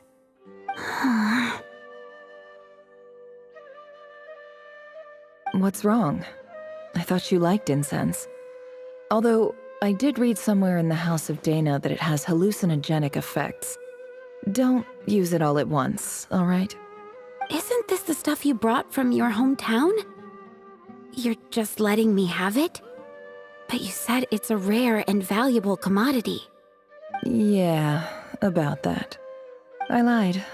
It's not rare at all. There's this bunch of ruins near my hometown that are practically overgrown with this plant. It's not worth much. Keep it, it's fine. But Nefer... All right, that's all from me. You take care.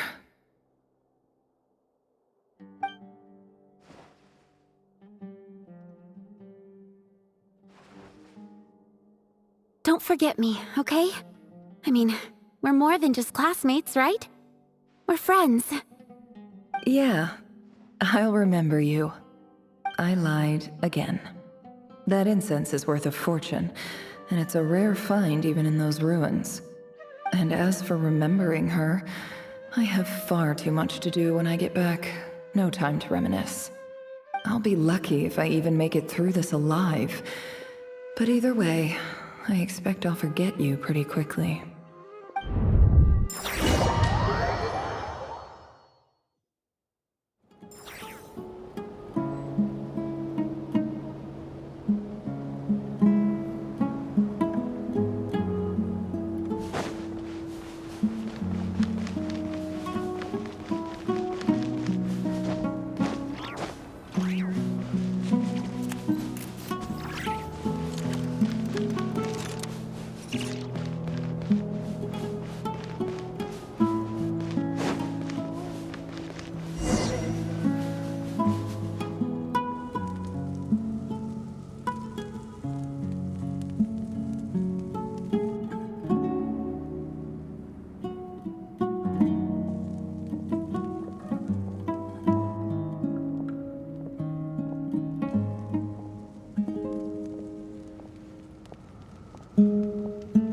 It's a pleasure to meet you, Mr. Arif. So, what does the Academia want? Since they've sent their special ambassador, I assume there's a big business deal to be made. If not, I'd be very disappointed. Please, sir, lower your blade. You're lucky I'm the one they sent. Not all special ambassadors share my admiration for the Iab people. The ever-shifting balance of power in the desert reduced the once great civilizations of this region to rubble and sand. But the story of the Iab has a very different trajectory. Others grew weak, but you grew strong, beginning in obscurity and moving to prosperity. You're the only ones who defied the trend. Huh. So, you do know who you're dealing with?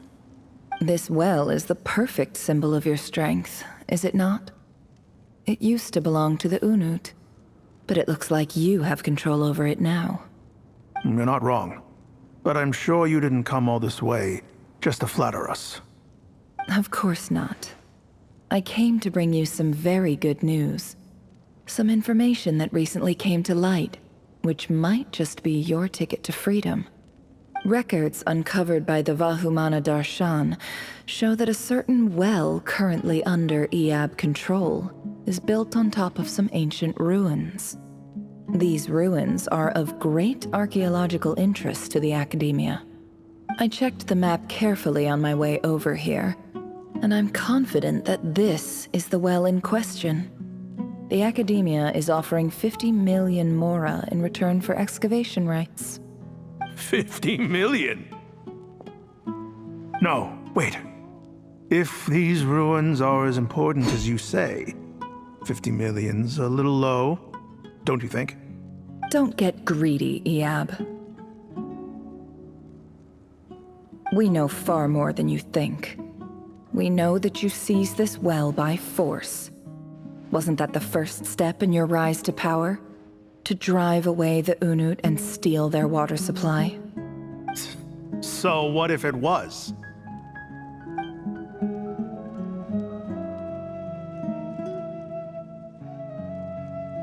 Don't worry. As unscrupulous as it was, it's something we're willing to overlook. The Academia is only interested in dealing with the de facto power holders in the region. I hope I am making myself clear. And I hope your words are the truth.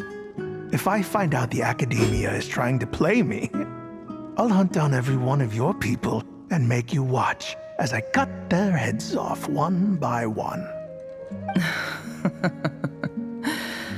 I assure you, Chief, that would not be in your long-term interests.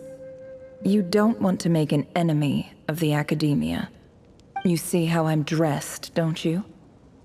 I appreciate that you've never been to the rainforest, but surely even you recognize an ambassador's attire when you see it. And what does a barbarian like you have to lose anyway? You really think the Sumeru Academia would bother to come all this way just to lie to you? We have more important things to worry about.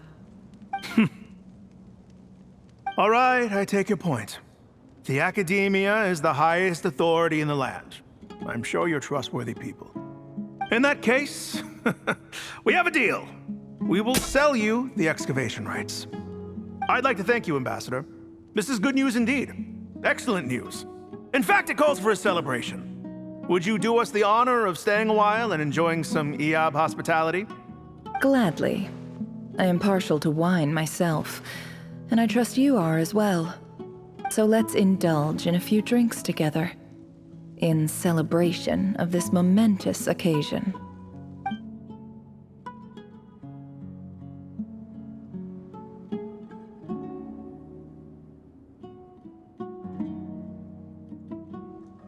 Chief! Chief, it's an emergency! It's the Unut. They've taken the well. What? Well, don't just stand there. Take it back. Yes, Chief. I have every confidence in the Eab's military superiority, and yet... Well, what is it? The Unut's response was alarmingly fast. The day after we reach a deal, they seize the well. This can't be a coincidence. Perhaps there is a traitor in your midst. I don't think so. I am obliged to remind you, Chief, that the Academia will only deal with the de facto power holders. If you cannot regain control over the well, I'm afraid you won't see a single mora of that 50 million. No! Please, Ambassador, just give me some time. I swear the Unut will not get away with this. That well is ours, and so is the mora. Glad to hear it. I will wait here for an update. If there is a traitor, I will find them. In the meantime, make yourself at home. I'll report back as soon as I have an update. Much obliged. Wow.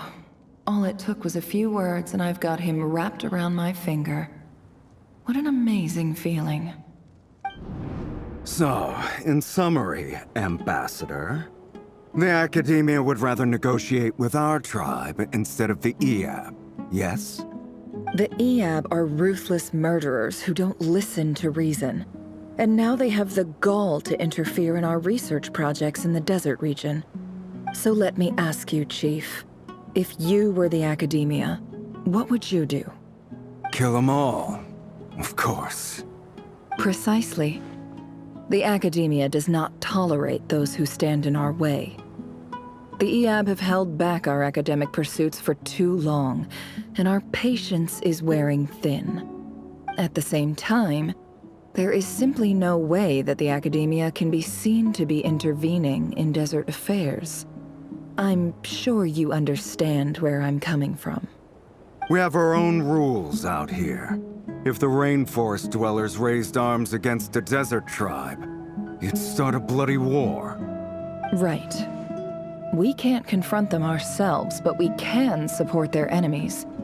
The Unut have always had strained relations with the Eab, which makes you our natural allies.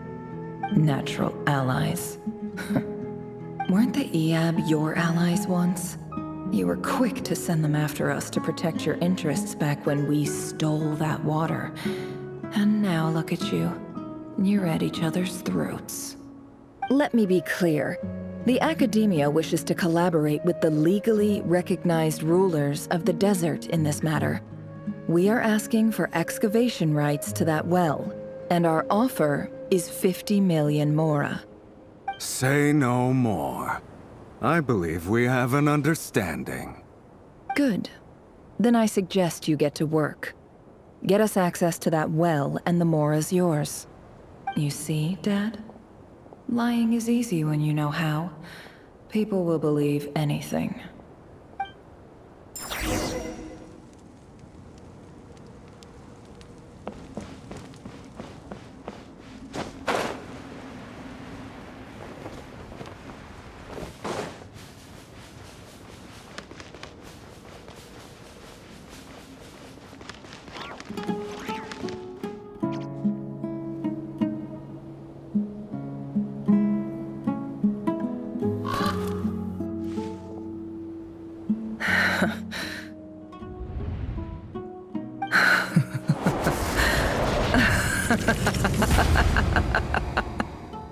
Look at yourselves. You may be vile, savage monsters, but your butchered bodies bleed like any others. You're no different. You're nothing special at all. The monsters who destroyed my home, they're just ordinary, petty human beings. What a joke. I think we're even now. Maybe I've even done the desert a favor. It's a better place without all these people around. Oh, Sinuhe, my gullible fool of a father. Perhaps if you'd been as ruthless as I was today, our tribespeople would still be alive. In this dog-eat-dog world, a chief needs to be tough to survive. But you couldn't do what had to be done. So I did it for you. Nefer, it's okay. All of this is in the past now. I believe I remember you promising to remain silent. Yeah, but even so... Jahoda, is there anything you can do to ease the tension?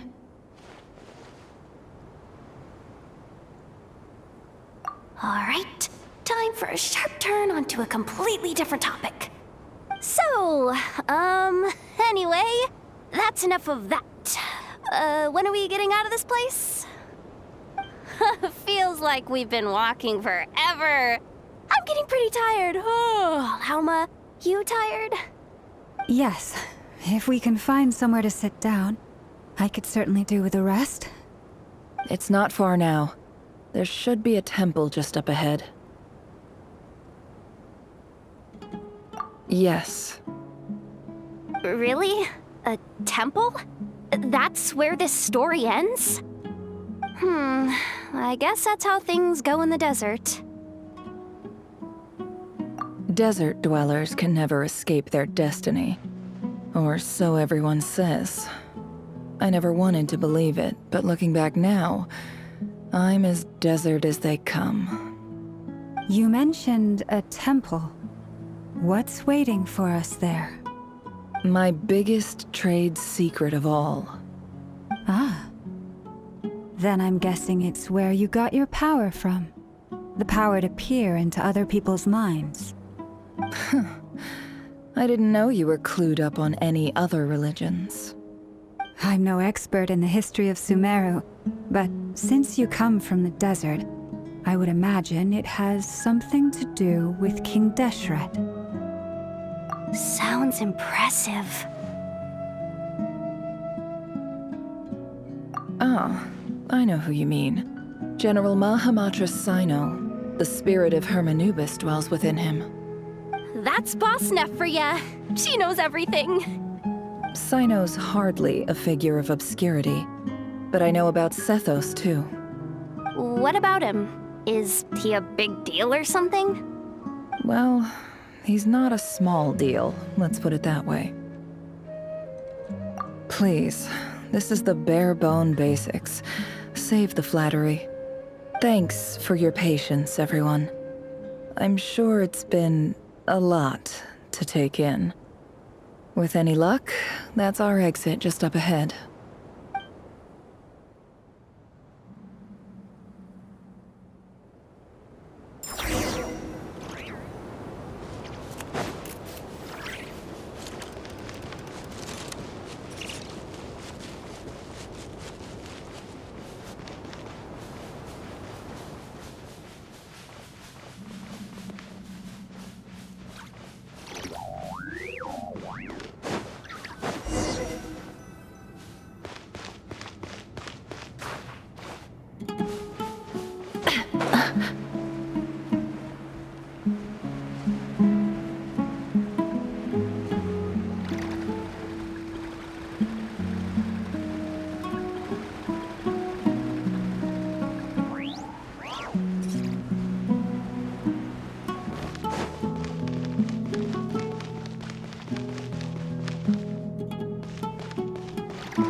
Hello!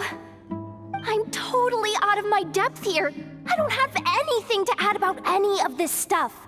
Like, look at that statue, for instance. I want to do the whole name-dropping, this girl knows her stuff thing too, but I've never seen anything like it before. A statue with the head of a bird. That's Thoth, the Ibis King, one of the 7 pillars of King Deshret. The legends say that he, the Crocodile King, and the Goat King were the 3 retainers of King Deshret. Let's take a look.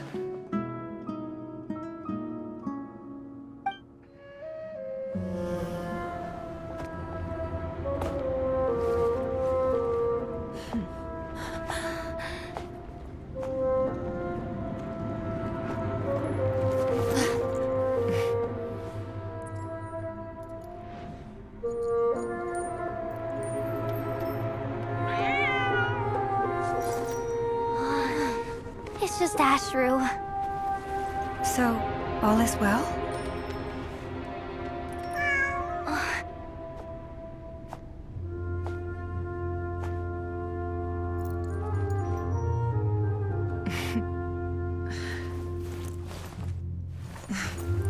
Typically speaking, at this point, the world disintegrates. Then we find ourselves back in the outside world. Besides, these are my memories. There's nothing to fear. You're sure? Of course. It's almost over.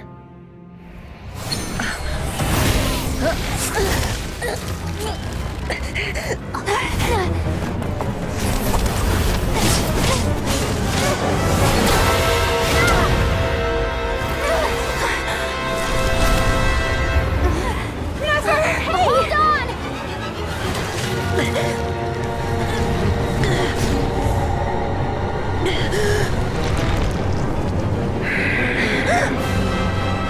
Knowing too much is always a death sentence. Speak for yourself.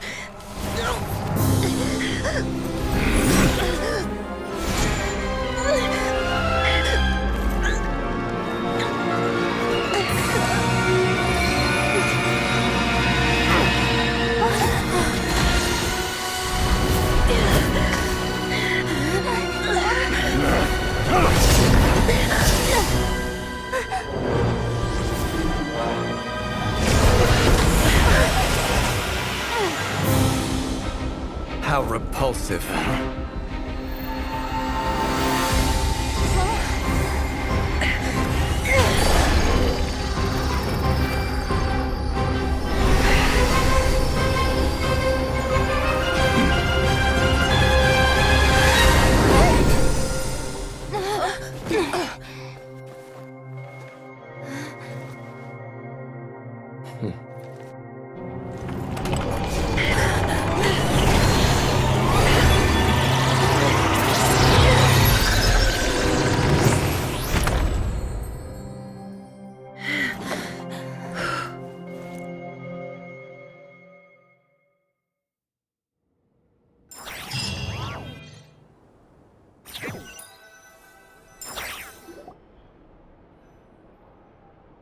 Timed that pretty well, didn't I? It's okay. I'm just glad no one was hurt. Paimon noticed you doing something too, Dainsleif. Were you helping get them out? Of course. When I asked Nefer to conduct this investigation, I was not naive to the dangers involved. I had a duty to ensure your safety. Good to know your sense of justice is still intact after all these years. I take that to mean that you saw the truth. That comes as a great relief. I certainly did. And thanks to your help, I also managed to trap Rerir inside the chess set. Whoa, really? How'd you manage that? Well, to be honest, I sensed that something was wrong long before we made it to the temple. By using this fragment to probe into Rerir's past, well, the monster formerly known as Rerir, it seems I alerted him. I was tracking him, then he caught on and started tracking me too. Can't say I'm surprised. But how did he track you through your thoughts alone? That shouldn't be possible. Rerir was a secret agent who reported directly to the Vinster King. He is an expert at finding a trail and hunting down his pursuers. No wonder.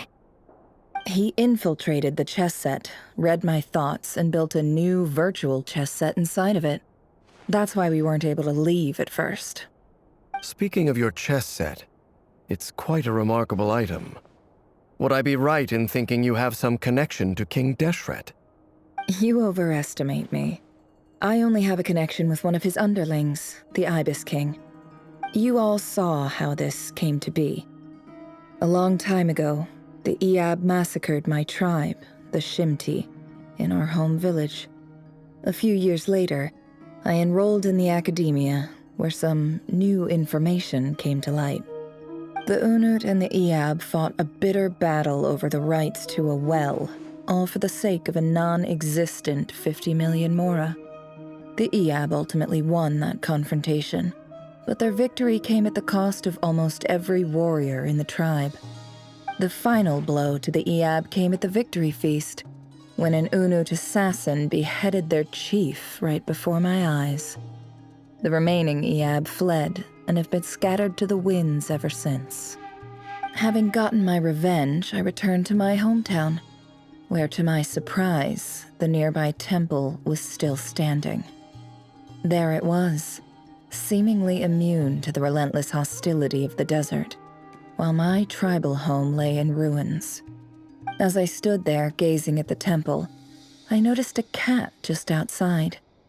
This cat, as it turned out, was home to the spirit of the Ibis King. He led me to a gate deep inside the temple, and there he made a deal with me. This chess set is my gift from the Ibis King. The chessboard within is made to the same specifications as the one in the mausoleum of King Deshret, and represents his power of piercing analysis. With this chessboard in its container, I gained a certain ability to perceive hidden secrets. Now, you could conclude that the Ibis King simply wanted to give the people of this world the power to seek the truth, but I don't believe that's the full story. Every god plays favorites. Their hearts are as fickle as any human's, full of secrets, perversions, egotistical tendencies. But precious few gods are willing to admit this. It is the same with all powerful forces, including fate itself. Their gaze falls preferentially upon a select few. As you rightly point out, this is an act of favoritism. If you're alluding to the Abyss, then yes, I agree. Gather the others. It's time to share everything I've learned.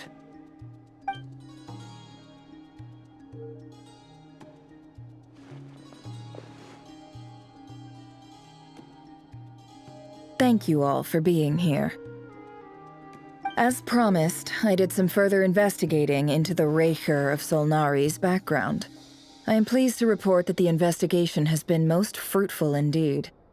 The Rerir of Solnari, real name Rerir, was once a Khanrian subject who served the Vinster King. I will now share the important details of his story. Please save any questions or comments for the end.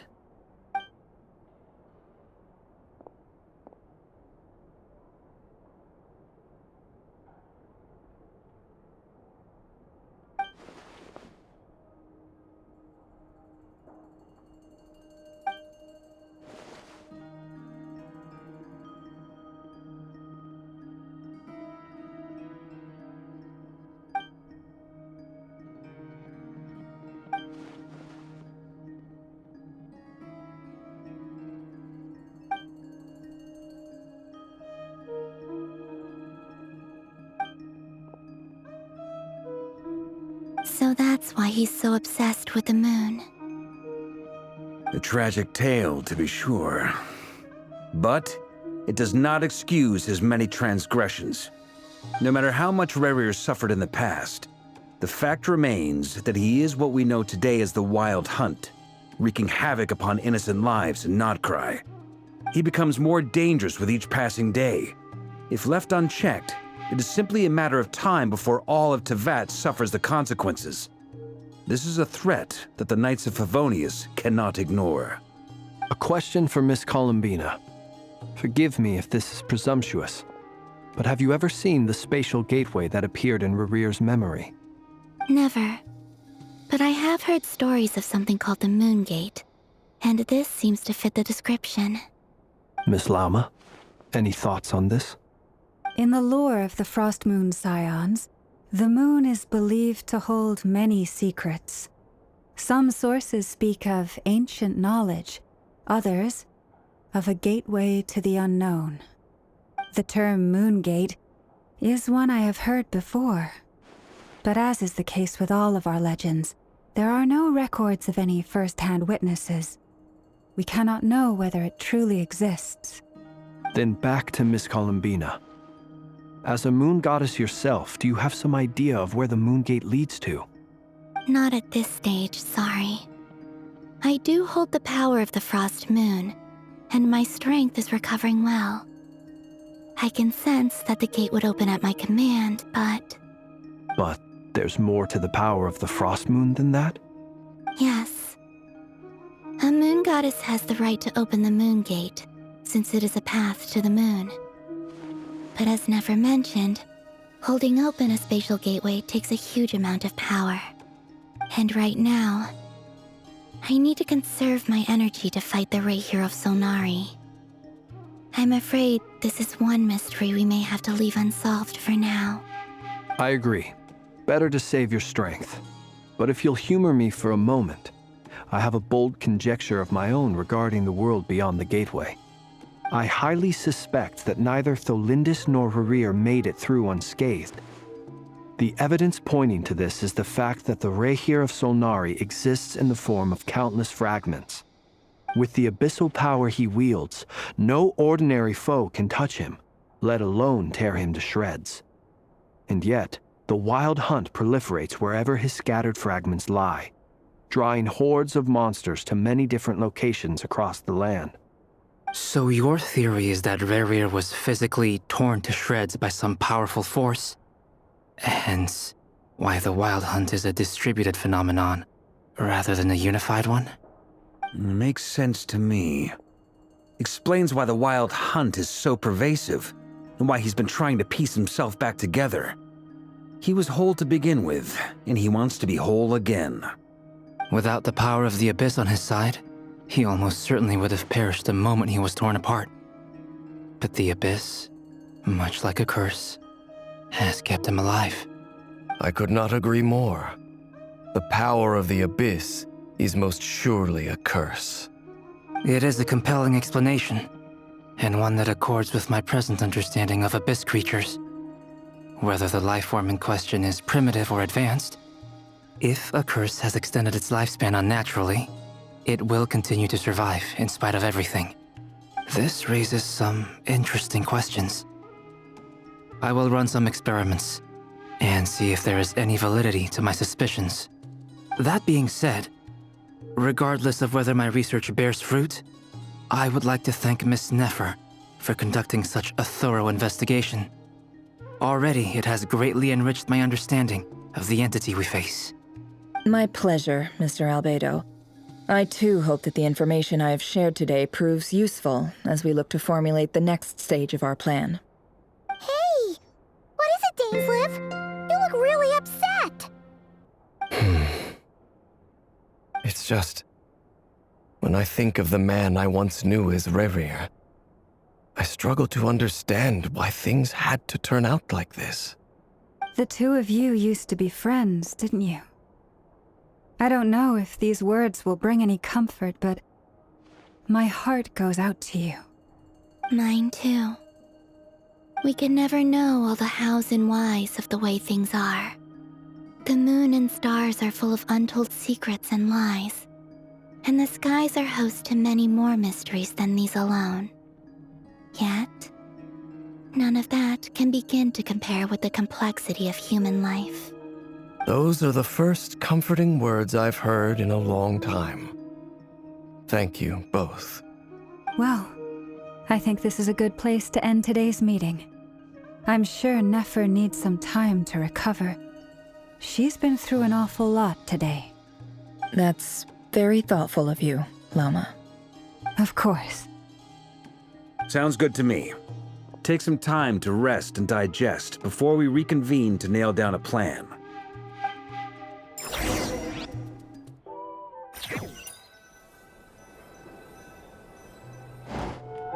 Hey, is this a bad time? Hope I didn't kill the conversation.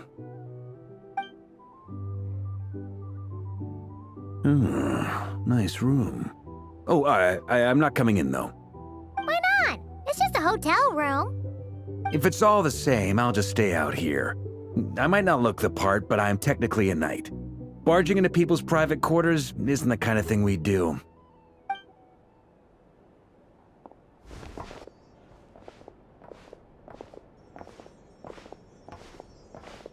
Anyway, Nefer went back to the curatorium to get some rest. But before she left, she shared some things with me that I thought you should be aware of. Firstly, although she managed to trap the Rerir of Solnari inside her chess set, there's no guarantee that the power of the Ibis King is any match for one of the 5 sinners. Their powers are beyond our comprehension. It's only a matter of time before he finds a way to break out. We have to come up with a plan and take care of him before that happens.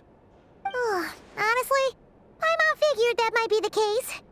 So, how long have we got? Well, I asked her that same question.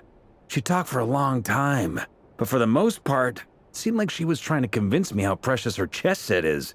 What a long and storied history it has. It felt like some kind of sales pitch, you know? The kind where you end up handing over Mora against your will? Anyway, after all that, she finally answered the question. 2 days, at most.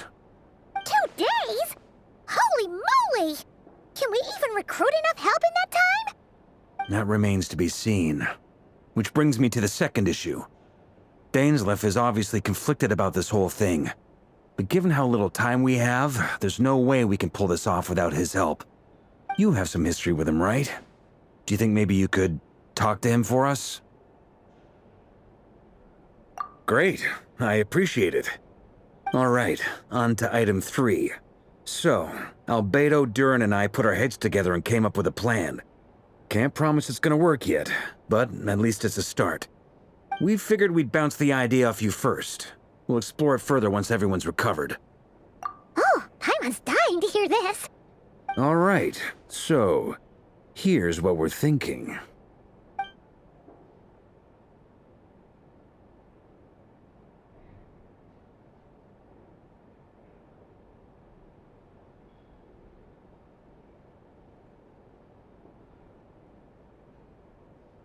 We felt a little uneasy about roping you into this. I mean, firstly, you're not locals, and secondly, none of us are your boss.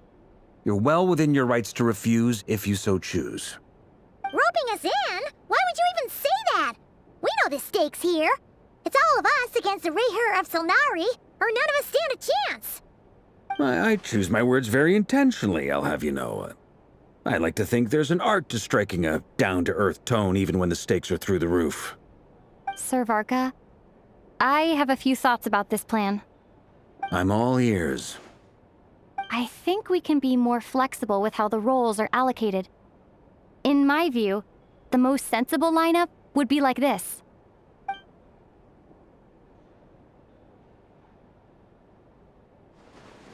I see your point, yeah. But if that's how we're going to approach this, you'd better make sure you're ready. To be clear, I don't doubt your abilities. Far from it. I just want to make sure. Are you really willing to take all this on? I want to do everything within my power. The Rerir of Solnari is a truly fearsome opponent, and if I do my part, it'll greatly reduce the risk for everyone else involved. Well, that tracks with what I've heard. Jean's mentioned in her letters that you're so diligent it's almost abnormal. As in, most people weigh up the risks and rewards in situations like this. But you seem to just march towards danger without a moment's hesitation. Of course, everyone appreciates a fearless pioneer.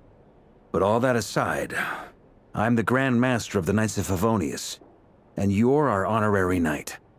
I want to make sure your courage doesn't come at the expense of your safety. Thank you, Sir Varka. I should be the one thanking you. It means a lot to have you on board.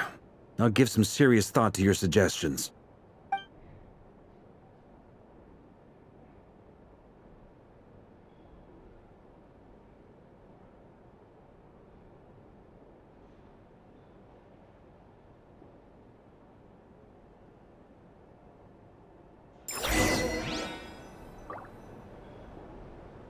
But I do have one last question before we take action. How can we be sure that our enemy won't leave the designated area? Great question. Albedo's been hard at work analyzing Rerir and the Wild Hunt's behavioral patterns. His conclusions are as follows. Firstly, from the earliest known confrontation until now, Rerir has never displayed any ability to manipulate the dimension of space. So it's unlikely he has any power in that domain. Secondly, he seems to have a particularly strong vendetta against our group. If we put him in a fight-or-flight situation, he'll choose to fight every time.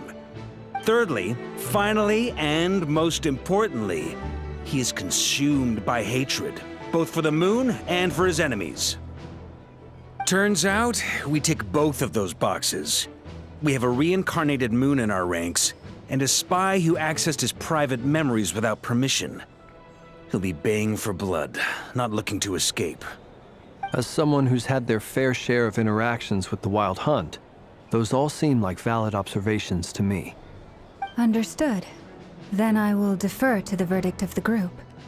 Well, everyone, that's the plan in full detail. Albedo and Durin are carrying out their part as we speak. Plan approved. Scheduling. Okay, any firepower you need, I got you covered. Let's light this baby up. The Frost Moon Scions are behind you as well. And the rest of you?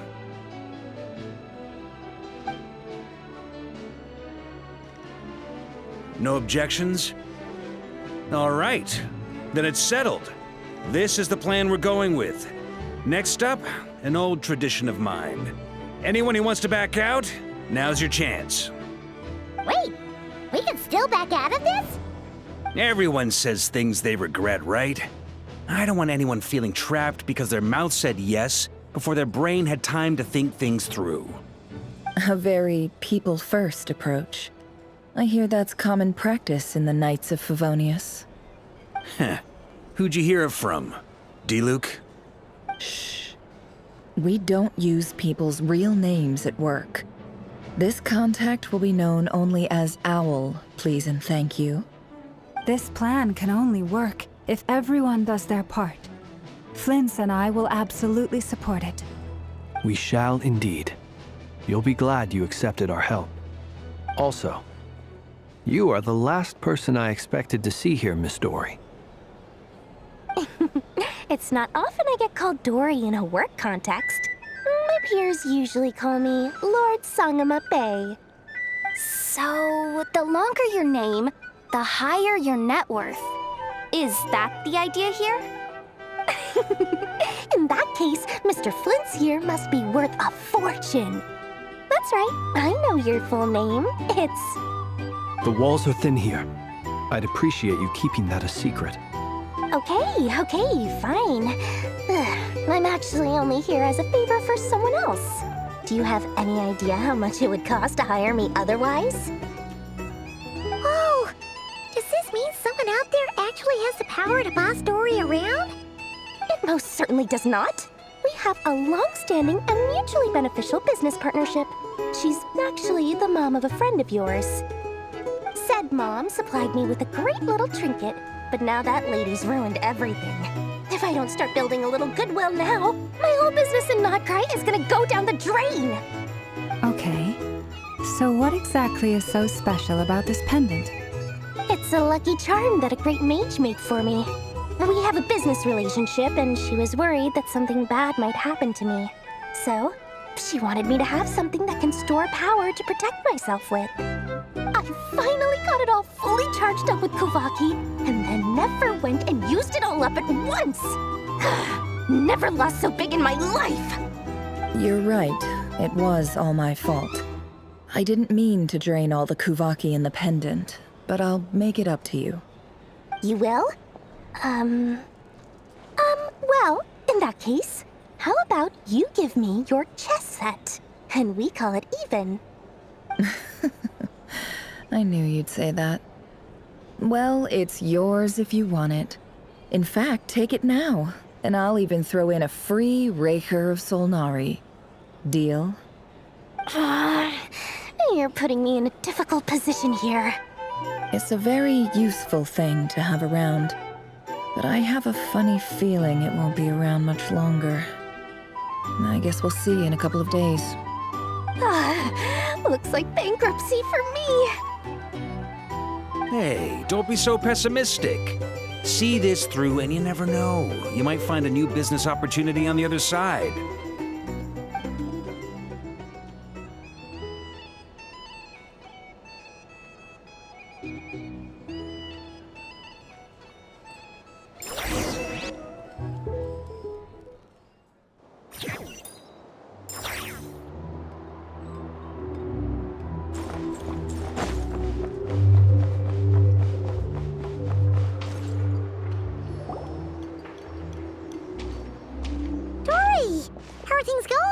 Feeling ready?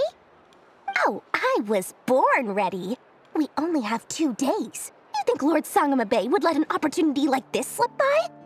Don't forget, when something's in high demand, the people with the goods on hand get to charge the highest price of all, even higher than the sellers taking advance orders. Ta-da! See? It's right here. Ah, it's so pretty. Did you make it?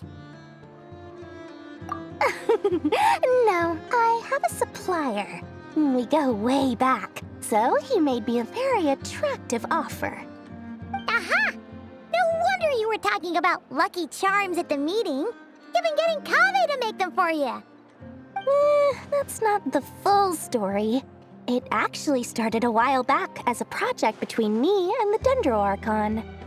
Mage Alice once warned me that this world won't stay safe forever. There may come a day when everyone faces a great crisis. I passed this on to the Dendro Archon, and she secretly brought together a research team made up of Sumeru's top scholars to invent a technology that could keep people safe.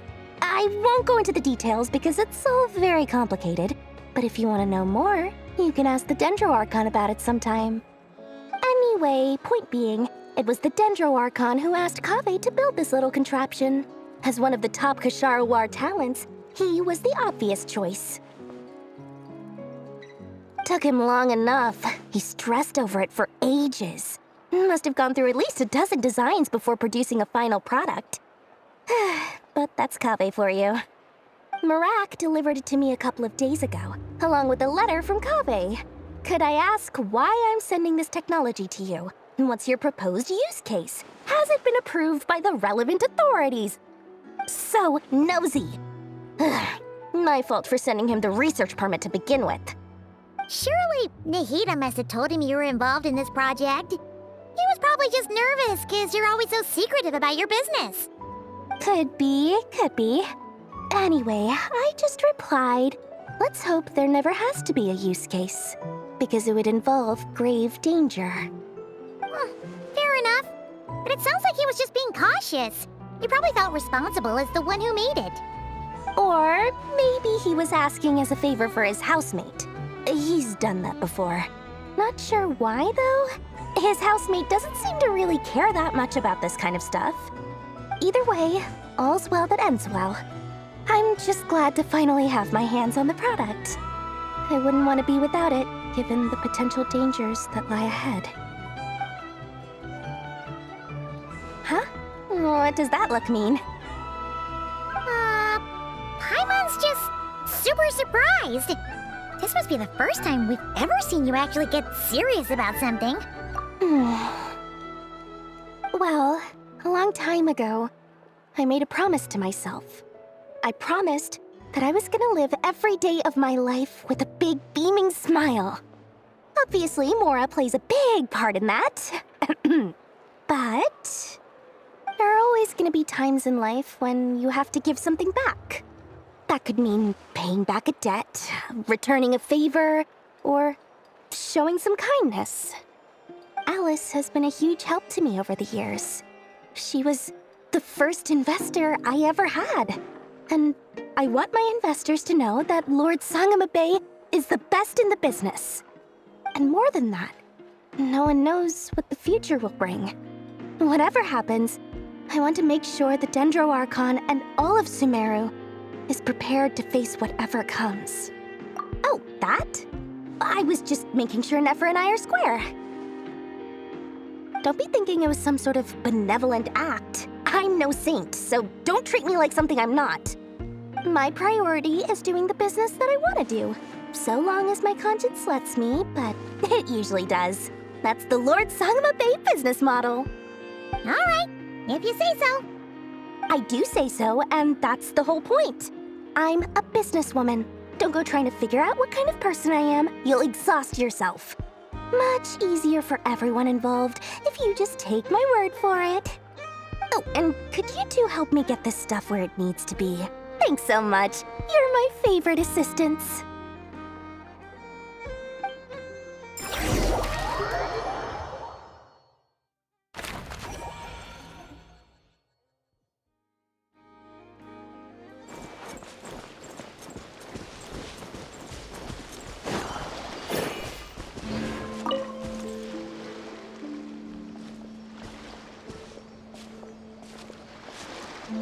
Traveler, Paimon, it's good to see you.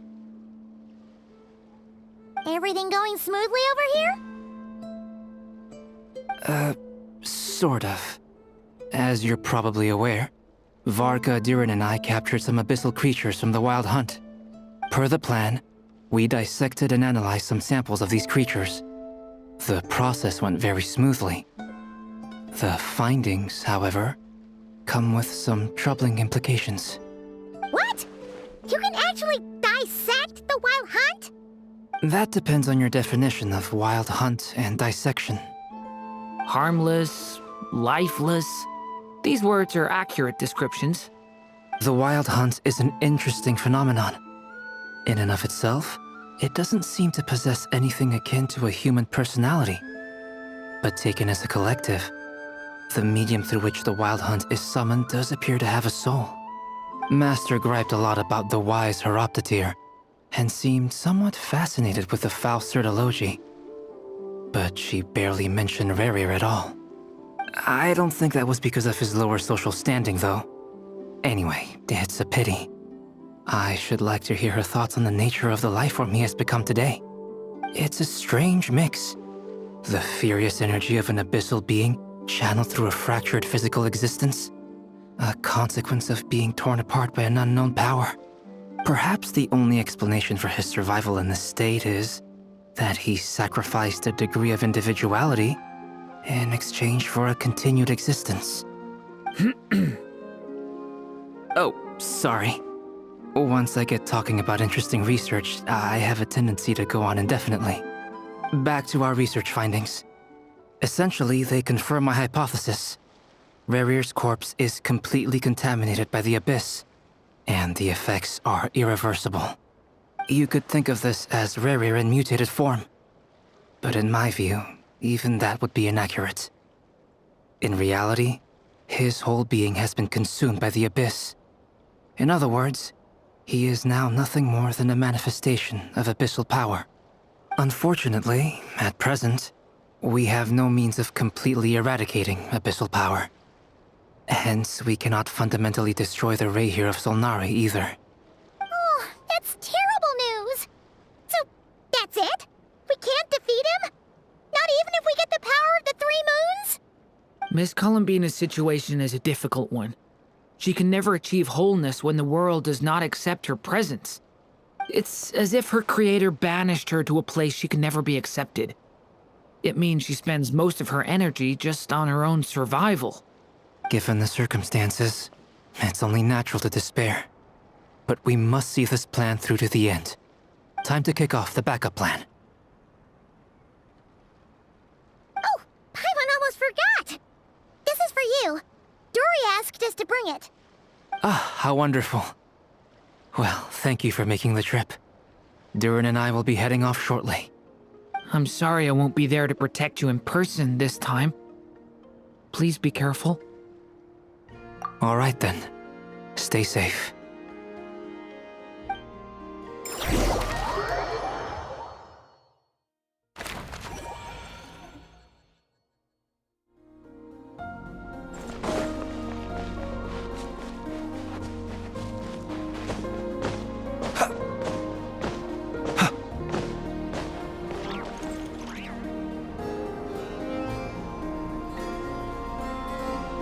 Miss Lauma, is everyone here? Yes. The fate of my flock is in your hands, Grandmaster Varka. Please keep them safe. My lady, what are you saying? Within the next 24 hours, we will face the biggest crisis the world has ever seen. This is not a burden that we deserve to bear, but I believe that we reap what we sow in this life. So I intend to act. I must do what I think is right. For me, that means fighting for the future of nod-krai. This gentleman is the Grand Master of the Knights of Favonius, Varka, Knight of Boreas. In my absence, please follow his lead. Hey, everyone. Guess I should introduce myself. Well, to start with, I know my way around a battlefield. Biggest strengths are honesty and hard-workingness. Anyway, point is, I don't intend to let Lauma down. I'm gonna do everything in my power to keep every last one of you safe and sound.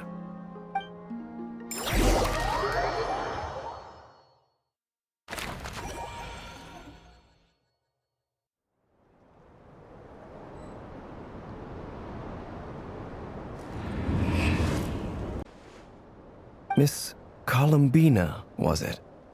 I believe that's how the others addressed you. That's right. Names are funny things. Have you always been called Dainsleif? Yes. I take it your own name has a more complicated history.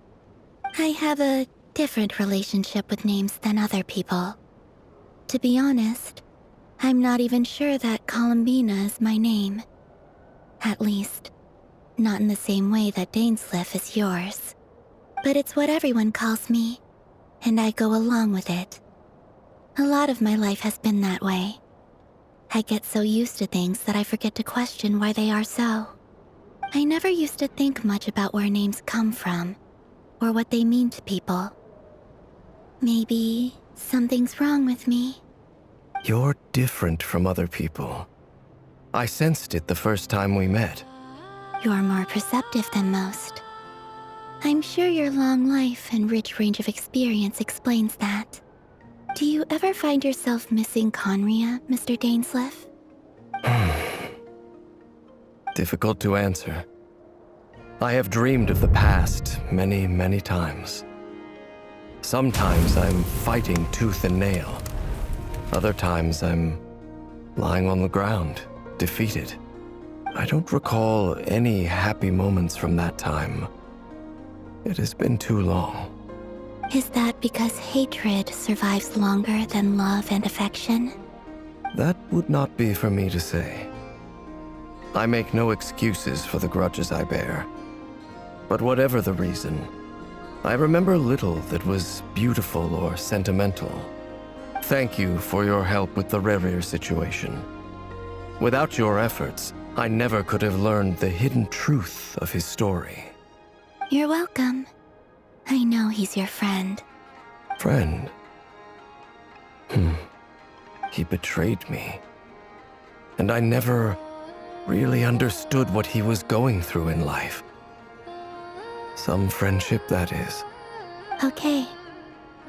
So, do you plan to fight him with us?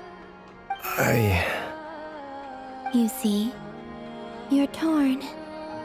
Now you know what really happened. You see the things he's done in a new light. I need some time. Of course. I completely understand. Anyone else in your position would feel conflicted too. Actually, I went through something similar myself recently. Something happened that changed my perspective on a situation. A situation I took for granted at the time, but now I feel very grateful for it. You mean the Harbingers who still support you, even though you've left the Fatui? Yes. I always thought they were only helping me because Harbingers are forced to work together. But then I abandoned them. A warrant was even put out for my arrest. And even now, they still support me. Which means I was wrong about them all along. Clearly, they view you as a friend. I feel a little guilty now. I regret not seeing her help for what it was, and not treasuring it. I see the guilt that you're feeling now, because I feel it too. Hopefully, talking about it will do us both some good. Have you noticed that the Traveler and Paimon are over there? I think they've been listening. Huh. Shall we say hello? Sure. Hello. Ah! They caught us!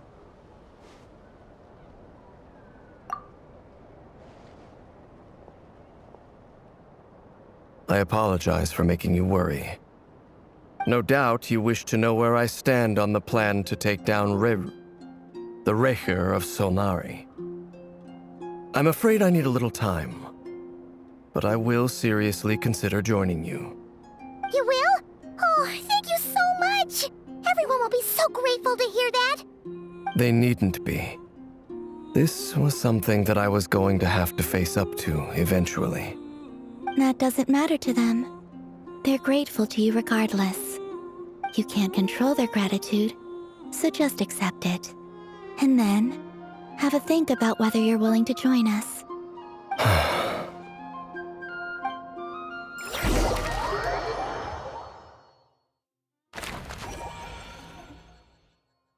It's nearly showtime! Let's go rendezvous with the others. You know the place.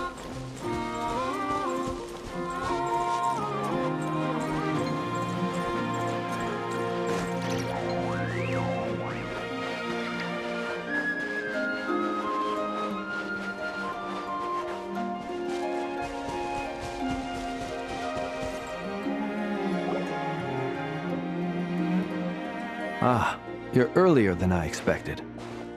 Hey, Flins! Been waiting here long? Not too long. I came a little early so I'd have some time to think. Are you nervous about the battle? Quite the opposite. I'm reminiscing on my past battles. When I was awakened by the Ratniki, I had not touched a weapon in many years. I felt like the battlefield was not where I belonged. But after waging war against the Wild Hunt for so long, I came to realize something. A life of absolute peace is simply not a possibility for me.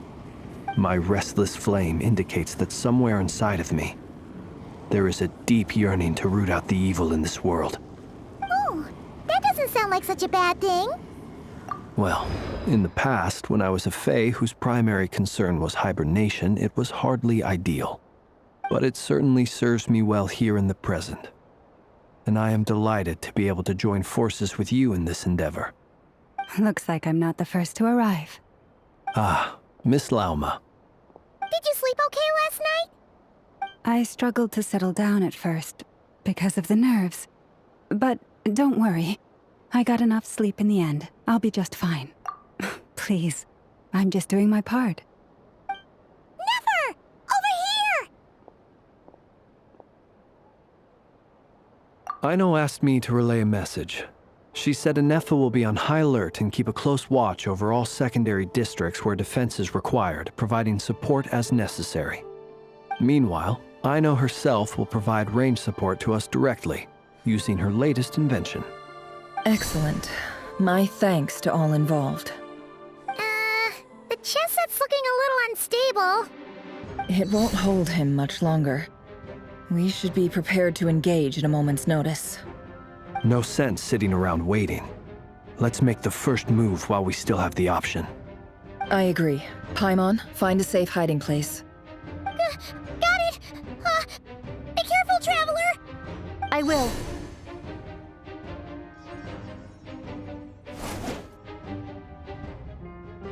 Everyone, take your positions as soon as the battle starts. Every ounce of strength we have in our bones, let us bring to this fight. Ready? Let's go. I've seen all your futile ploys before. You have become the authors of your own demise. I wouldn't be so sure about that. You are merely a moment of sport before I tear down the moon.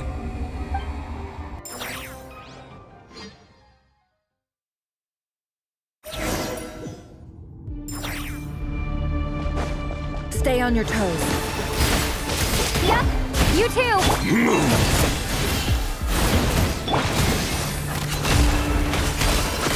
The moonlight betrays you. Hunt them down! Pathetic! The deception ends here. It all falls into place. Futile!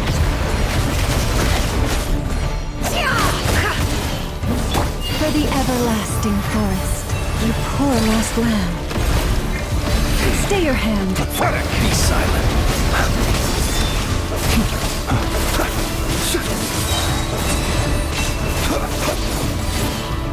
Hunt them down! Leave this place. Observe. Hunt them It all adds up. Can't hide the truth. Let's see what you're made of. Futile! The mystery unravels.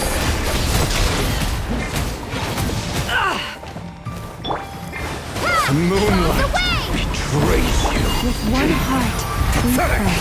Forest, protect us. Let's see what you're made of. Move! It all falls into place. The moonlight betrays you. Move! Water jet! The moonlight betrays you. It all adds up. It began with the moon, and so shall it end. The moon will protect you. The moonlight betrays you.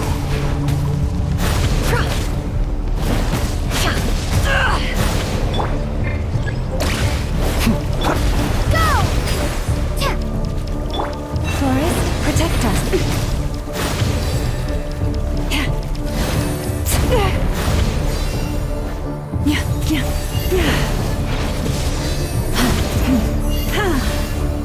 Do you see now? Water jet!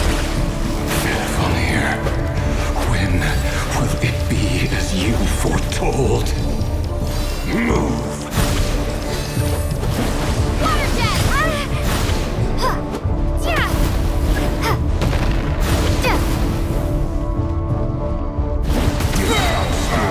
Welcome here. For the everlasting forest, leave. Seek within. Let's see what you're made of. Can't hide the truth.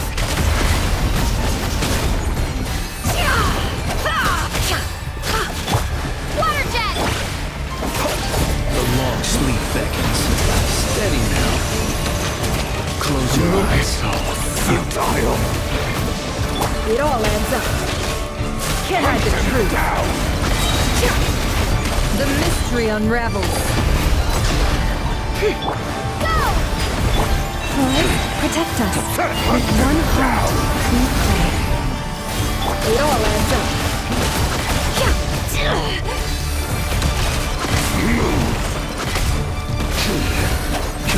game of heroics is over. Moonlight to go first. Pray you. Now, get out of my sight! No! We've been separated. You okay? Nefer, where are the others? Stuck outside the barrier. I guess he really doesn't like us. I told you before. Knowing too much is always a death sentence. Be careful what you wish for.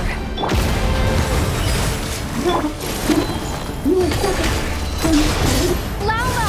Can you hear me? Hold on, where? Silence. But at least I know they're still there. I need to focus. Stick to the plan. Remember my most important task. Just keep stalling him. If I can stall him for long enough, the moment will come. Destroyed and reborn. No more lies. Seek within.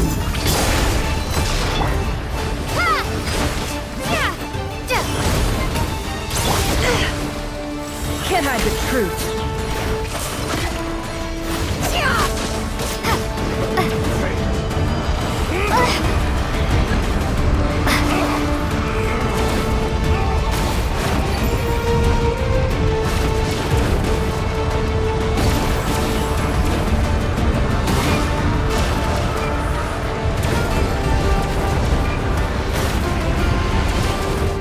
I've got this.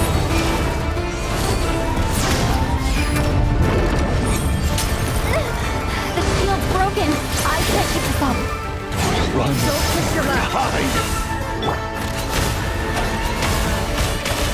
Death is within my grasp. The mystery unravels. Destroyed. And reborn. It all adds up.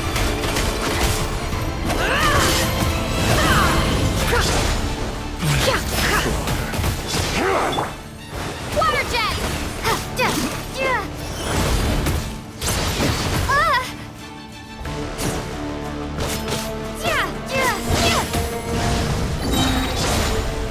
Bombs away! Water jet! No more lies.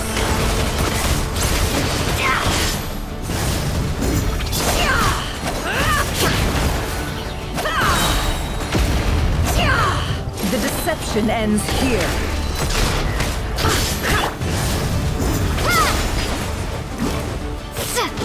Can't hide the truth.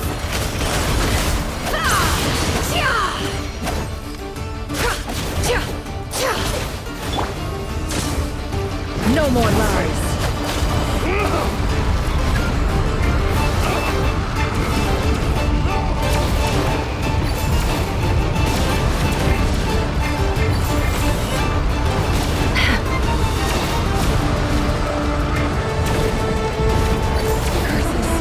There's no other way.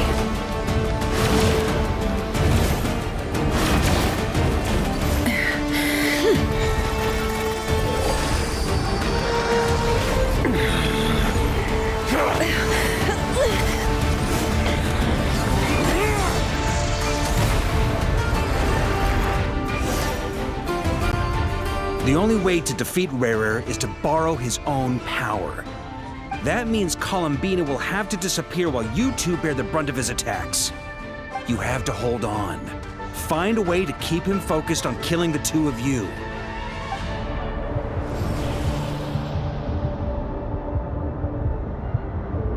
Nefer! Your eyes are bleeding. Soon you will be powerless to resist. And then, I will reduce you to dust. But that dust will plague your memories. Come on, keep holding on. Any other tricks up your sleeve? Let's see them. As entertaining as they are. You've backed yourself into a corner. You don't fool me. I see your fear clear as day. I have to stoke his rage. Make him unleash everything. You fear what you could never defeat.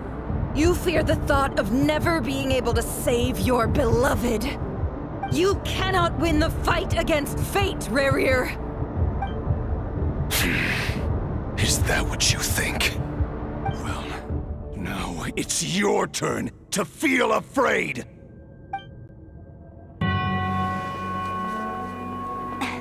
You fear the sound of your own name? Is it us you hate? Or is it what you've become? Let's see what becomes of you!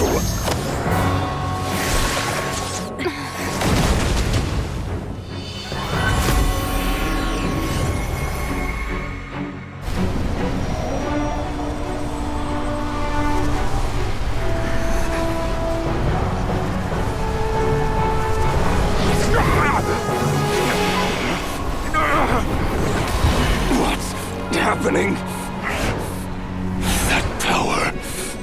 I've seen it before!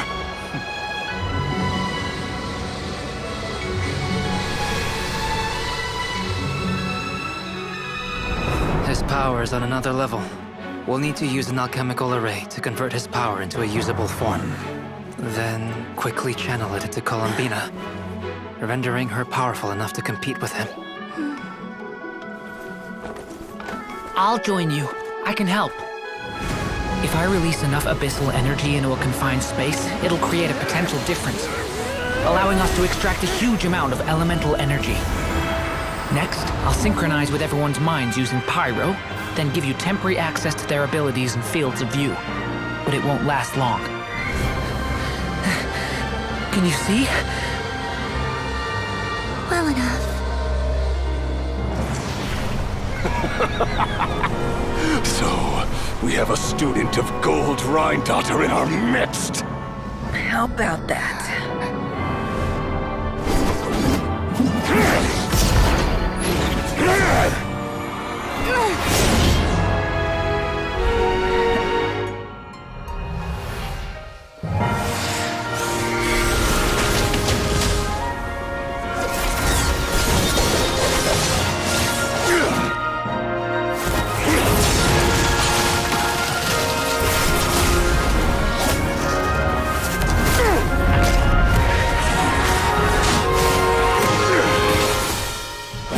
You use my own power against me?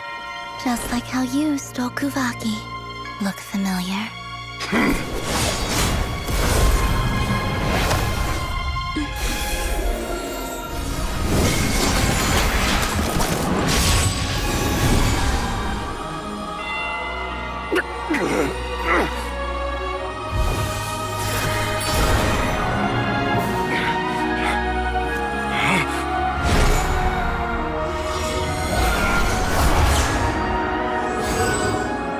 Don't you realize?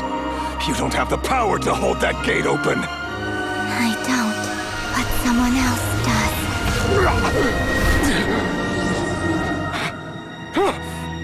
Goodbye, Rerir.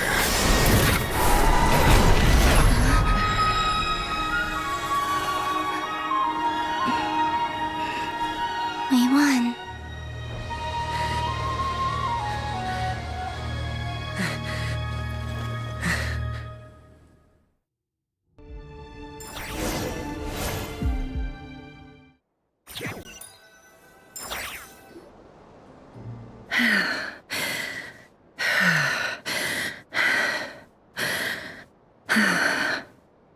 Nefer, how are your eyes? They're fine. Apart from the blindness, of course. It's not too late. Let me handle it.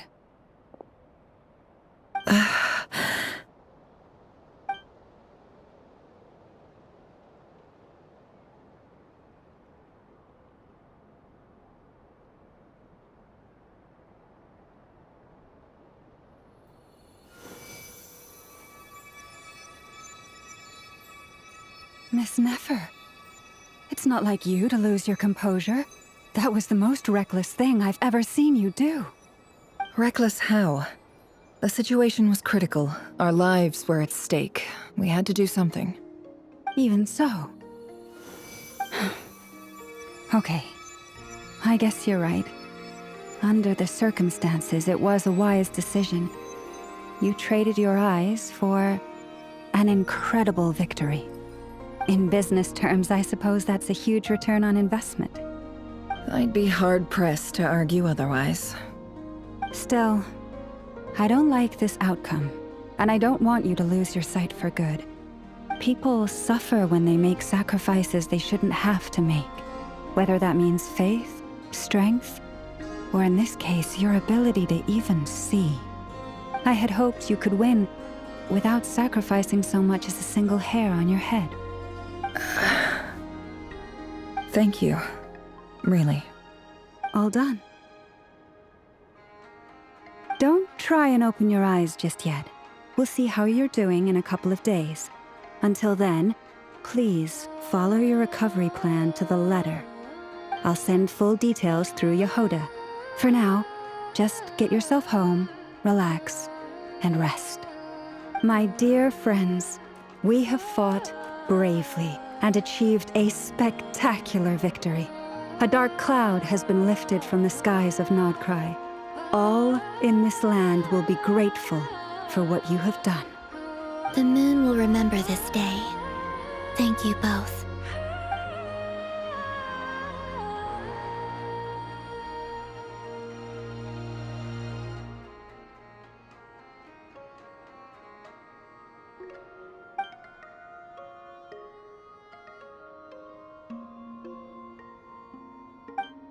There's something I want to let you know. What is it? When Durin connected everyone's minds so I could access their powers, I also felt everything they felt. And since Nefer's eyes were injured, my eyes are hurting now too.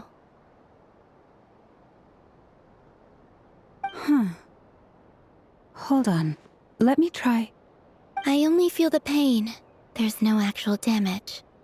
I just thought I should tell you. You're right. There's no damage. That's a relief. But I must say, I'm surprised to hear the Kutar share something like this with me. In the past, you never used to open up about yourself. Things are a little different now from how they were. I'm learning to share how I truly feel with my friends. Friends? You have no idea how glad I am to hear that.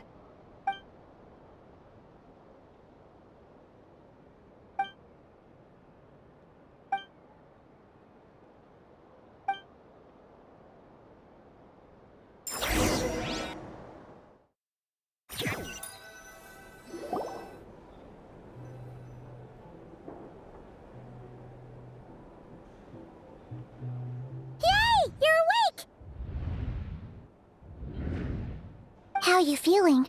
Any aches and pains? Did you sleep well? I'm doing all right, Paimon. No need to worry about me. Phew! Well, that's good. Paimon's been sitting on the edge of the bed worrying about you for ages. You slept a whole day and night. Poor Paimon had to eat all by her lonesome. Glad to hear you didn't starve. How was the food? Well, it wasn't the same without you there to share it. Honestly, Paimon just can't relax when you're not your usual self. She couldn't enjoy the food and settle down to sleep. Well, I'm back to normal now. Oh yeah, and Albedo swung by earlier. He said to tell you to head to the tavern when you woke up. Varker and the others are organizing a victory feast and they want to celebrate with you. He also dropped off some medical supplies, but you seem fit as a fiddle, so guess you won't be needing those. If you're feeling up to it, let's head over now. Wouldn't want to keep them waiting.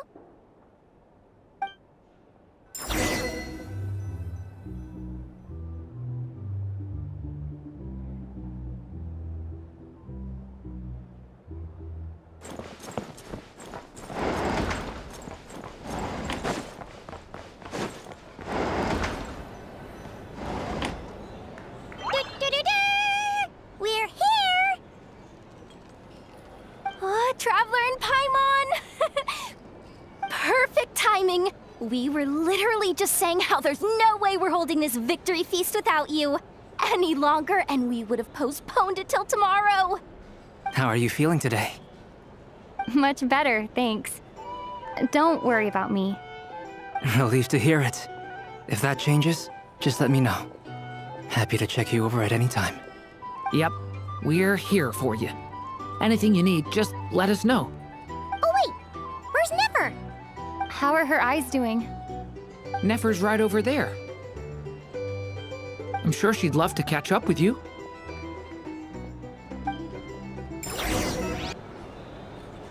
Hello, you. Recovered from the battle?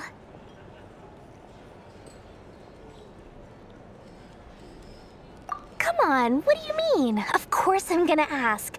I care about my friend's well-being. And we are friends, aren't we? Get yourself a drink, you've more than earned it. In fact, today, your drinks are on me. Lord Sangamabe's got you covered.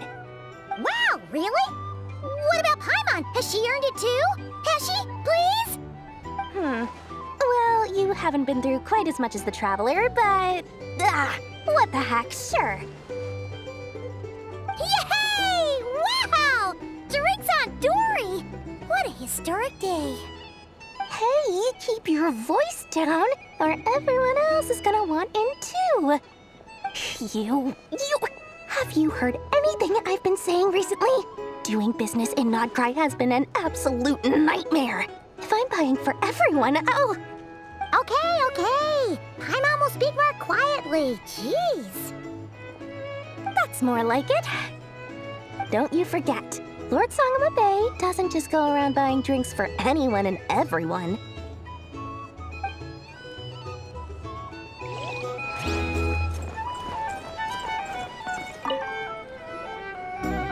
I thought of 1,000 ways to congratulate you, but now you're here, words are failing me. The honorary knight stuns them speechless once again. Well said. The honorary knight showed us all how it's done. The other knights tell me that Mondstadt was the first stop on your journey. All of us are truly delighted to count you as our friend. I'd like to thank you for supporting the Knights of Favonius, and also for helping us save nod-krai.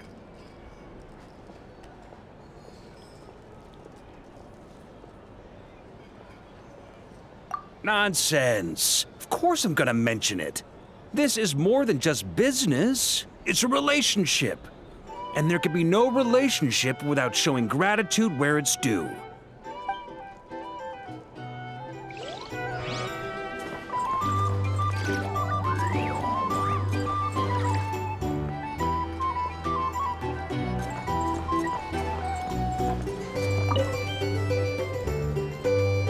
I see you've recovered.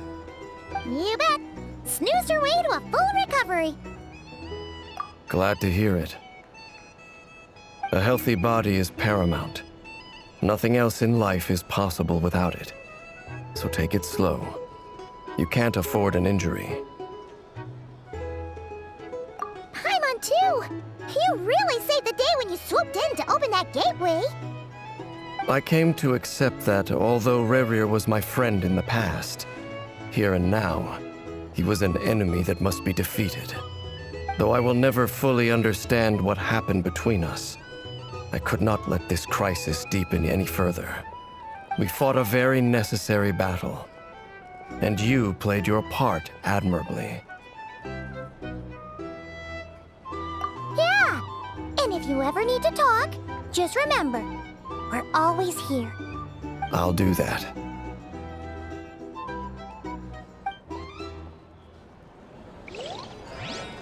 These are bounties. If you want to negotiate prices, go find out flea market. Hey there. Looking for a drink or two? Or perhaps a night? Nefer! Traveler, Paimon, are you recovering well? Turns out that moon chanter has some real talent after all. My eyes were mostly recovered after just a couple days' rest. I can actually open them again now. Yeah, but you gotta be careful. Lauma says not to strain your eyes while they're still healing. Yes, thank you. I'm well aware. Jahoda, Could I borrow you for a moment? I could do with an extra pair of hands. Oh, sure. Coming.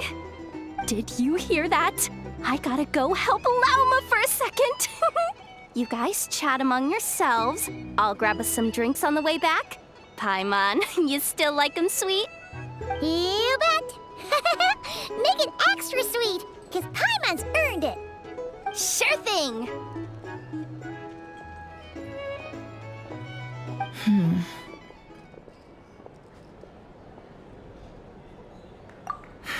The Rerir of Solnari.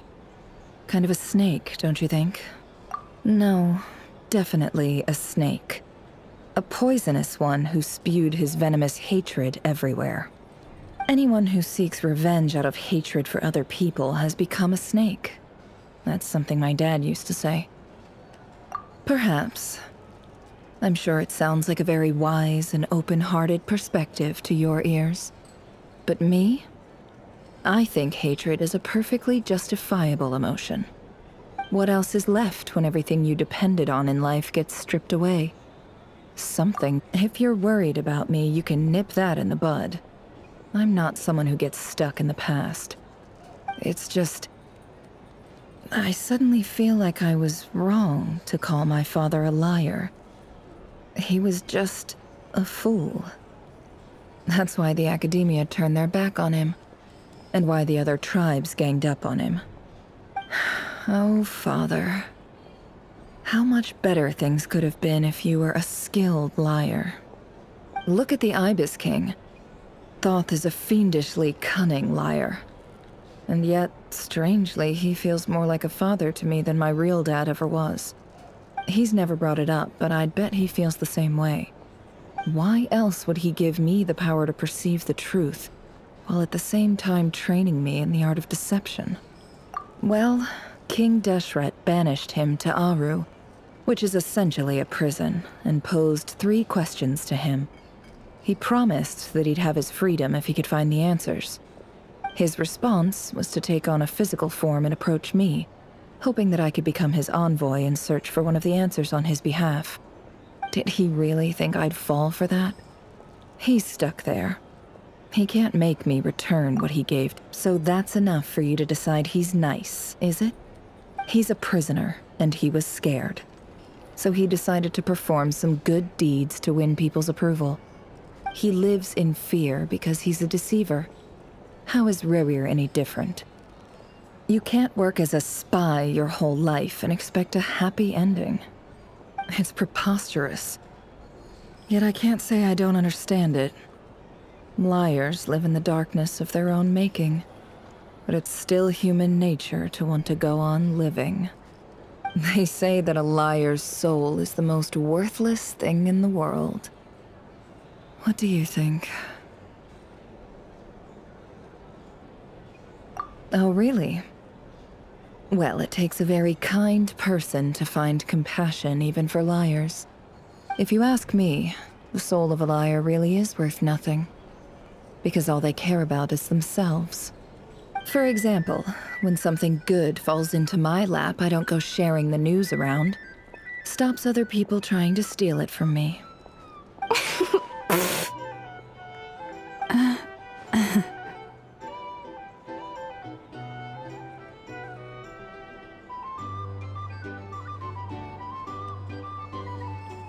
So be it. They have sharp ears. I can't keep anything from them.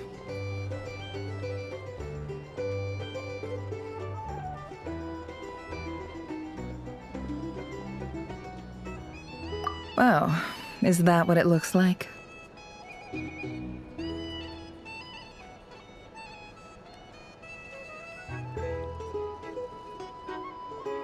Well, you all know my past now.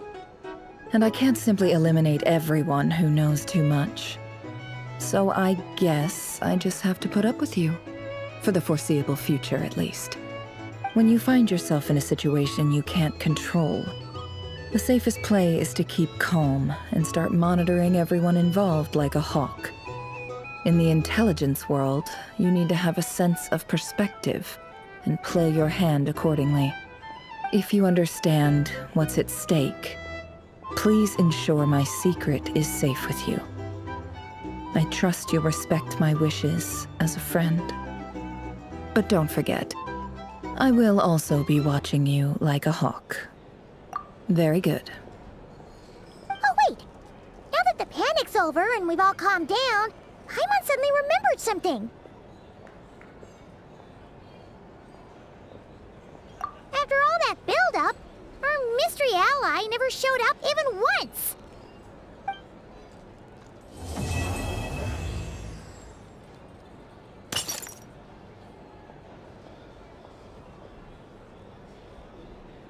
Huh? Am I imagining things?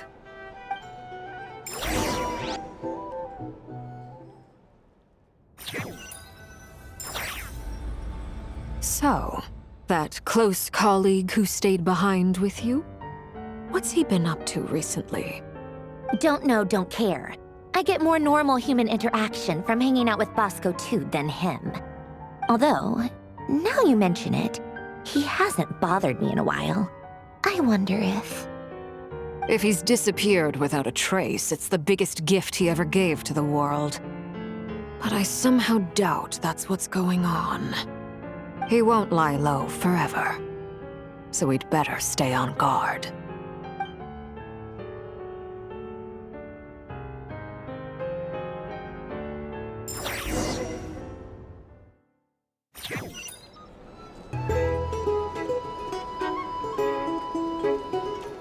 Ah, Lord Sangama Bay. How lovely to see you. I must thank you for the device you provided. It was an enormous help. Would I be right in thinking that it was developed by the Academia? Why come and ask me when you clearly know already? I mostly came to thank you. That's more like it. A little gratitude goes a long way with Lord Sangama Bay. Play your cards right, and you might even stand a chance of becoming my long-term supplier. The chance to work with such a kind and charitable investor as yourself would be a great honor for the Curatorium. Huh? Charitable? Who said anything about charity? First time hearing about it. Let's see. The first plot of land you purchased in Nod-krai, your desert interests, and... Stop! What do you think you're doing? Exposing my investment history! It's nothing to hide from. They're all perfectly legitimate investments. And some of the land you purchased was with the intent of building a sanctuary? Yes, I heard about that too. How did you... You're a curious case, Lord Sangama Bay. You don't like people finding out about your good deeds, do you? But I'm afraid no matter how hard you try to keep things under wraps, where there's a will, there's a way. You did it for Sumeru, didn't you? It was empty land that was gonna go to waste otherwise. I figured if I built something there, it might at least get some use in an emergency. Disasters are capricious things. They strike without any warning. I've lost family to a disaster before, and I don't want to lose any friends or business partners if I can help it.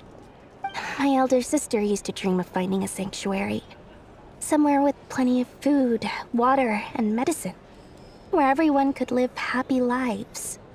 It was something I looked into, but after discussing things with the Dendro Archon, I decided on a more effective strategy. The tech people handled the tech, and Moneybags provided the Mora. It just made the most sense. It's a pity that so few people know the truth about you. Everyone says that you view everything in terms of Mora, and all you care about is growing your own wealth. So, what's the problem with that?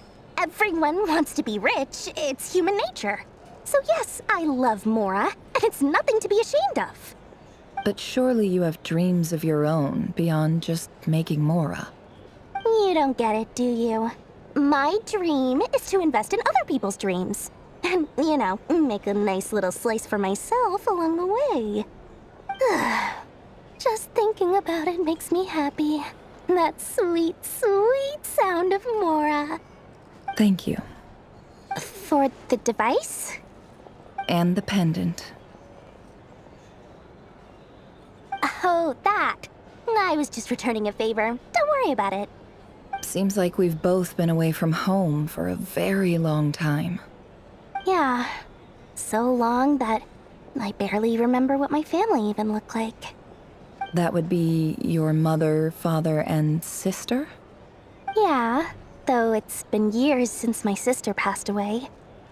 It's not like I want to forget them, obviously, but memory can be even more ruthless than the most calculating business person. Beyond a certain point, if something isn't helping you, it just gets rid of it. My sister can't help me now. Slowly but surely, her face is fading from my mind's eye. It's become a vague impression. Not everything will fade.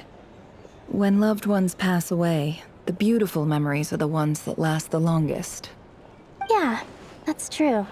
If you ask me, that's the one silver lining in all of it. Well, that, plus, I'm sure that life is much better now than it was back then.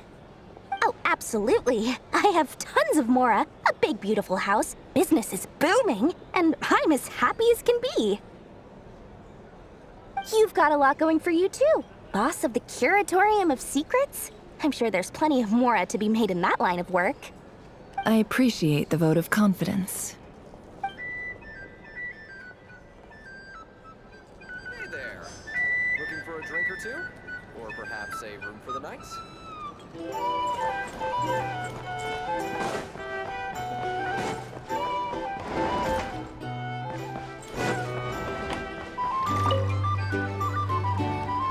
How have you been holding up? Any adverse reactions? If you start to take a turn for the worse, make sure you tell me right away. You don't need to worry about me, Grandmaster. I'm fine. I mean, I barely did anything, so... What? You're too humble, young man. You played an indispensable role in the battle for nod-krai. We can't thank you enough for your support. Sometimes, when people praise you, it's because you deserve it.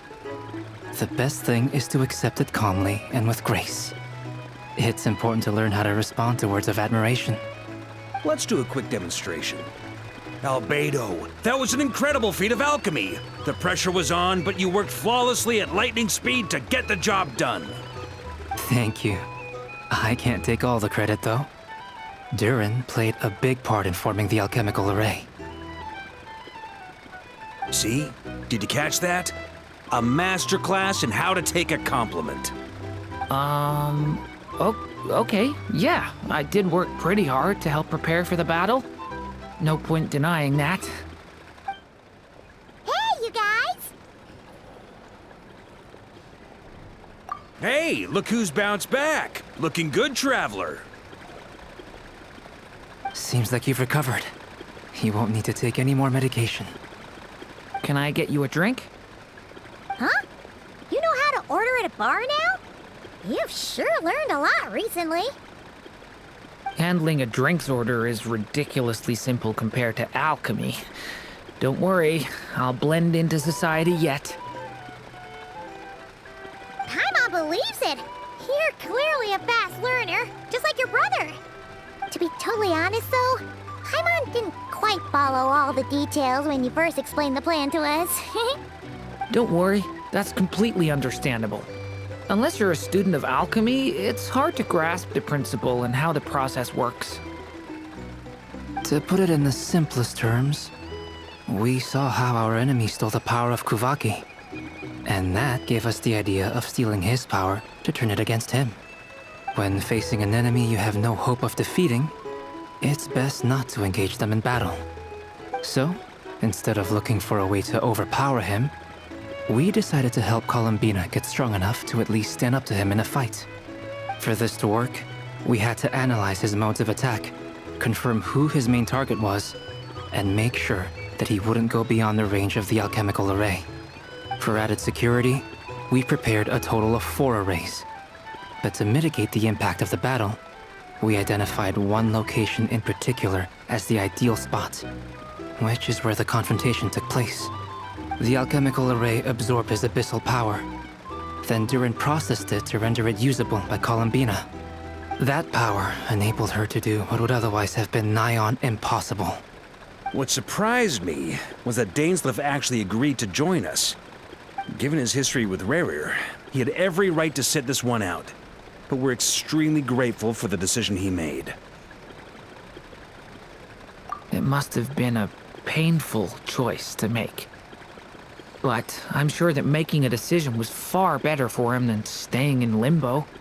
Absolutely. He was torn between two paths, but in the end, he made his choice and stuck to it resolutely.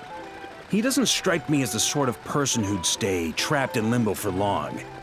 Anyway, however you cut it, everyone gave a stellar performance. And now, it's time to kick back and celebrate.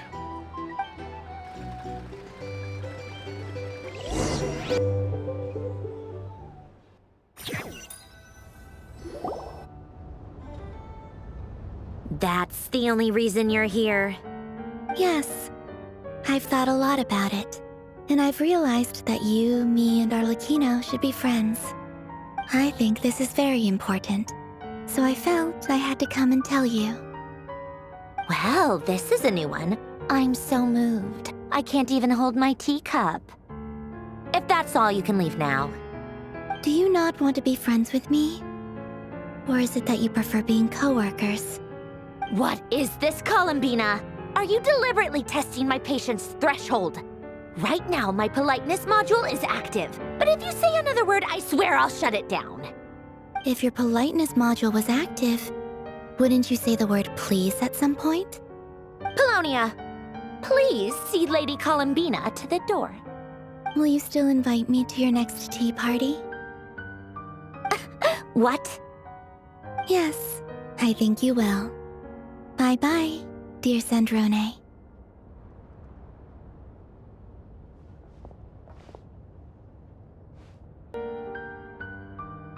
Last time, the Wild Hunt escorted you out. Would you rather I handled it myself this time? We just wanted to, see how you were doing now that it's all over. Why?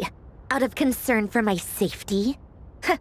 I hope you didn't seriously think that the Rerir of Silnari would be able to lay so much as a finger upon me, given how prepared I was. Mostly because you kind of helped us out, so we just wanted to check you were okay. Looks like all your robots are fixed, huh? Oh, don't you worry about that. Tea time is already a write-off. The visitor before you managed to kill my appetite. If you're in the mood for tea, go ahead and help yourself. Otherwise, it's going to waste. My coasters are still missing in action, though. Use this notebook instead. Whoa! Pretty hefty notebook. Look at all those calculations. You can ignore those. They're just dumb scribblings. I doodle and write in my free time. Sometimes I remember the distant, dreamlike past. Sometimes I imagine the far-flung future. And other times, I grit my teeth and note down all the crazy nonsense going on in the present. Some people do the crosswords in the newspaper. This is my equivalent of that. Trying to predict the future is like daydreaming. And writing about the present just makes me furious. The past is my favorite. If nothing else, it's already set in stone, so I don't have to rack my brains trying to figure it all out. Huh. Although, having said that, the only vaguely interesting memory in my past is probably that guy they call Lord Artificer. Who else? Pretty much all the mecha in Fontaine are his personal handiwork. Wait, are you saying you know him? Like, personally? As a friend? I mean, I guess we were friendly enough.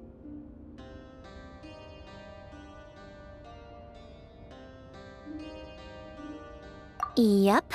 In fact, I'm probably the only normal person left who knew him at all. We used to chat occasionally back when he was still around. Before he passed away, he asked me to destroy all his manuscripts. I honored his request, but I did read through everything first before destroying them. I mean, I couldn't let the genius of Lord Artificer Alain Guillotin disappear like that. Would have been such a waste. So, that's where the formulas in your notebook are from? I just told you. Those are my equivalent of crossword puzzles. They're just dumb formulas that I solve for fun when I'm bored. Alain's work was like epic poetry. The formulas in my notebook are just silly little riddles in comparison. Not that there's anything bad about them.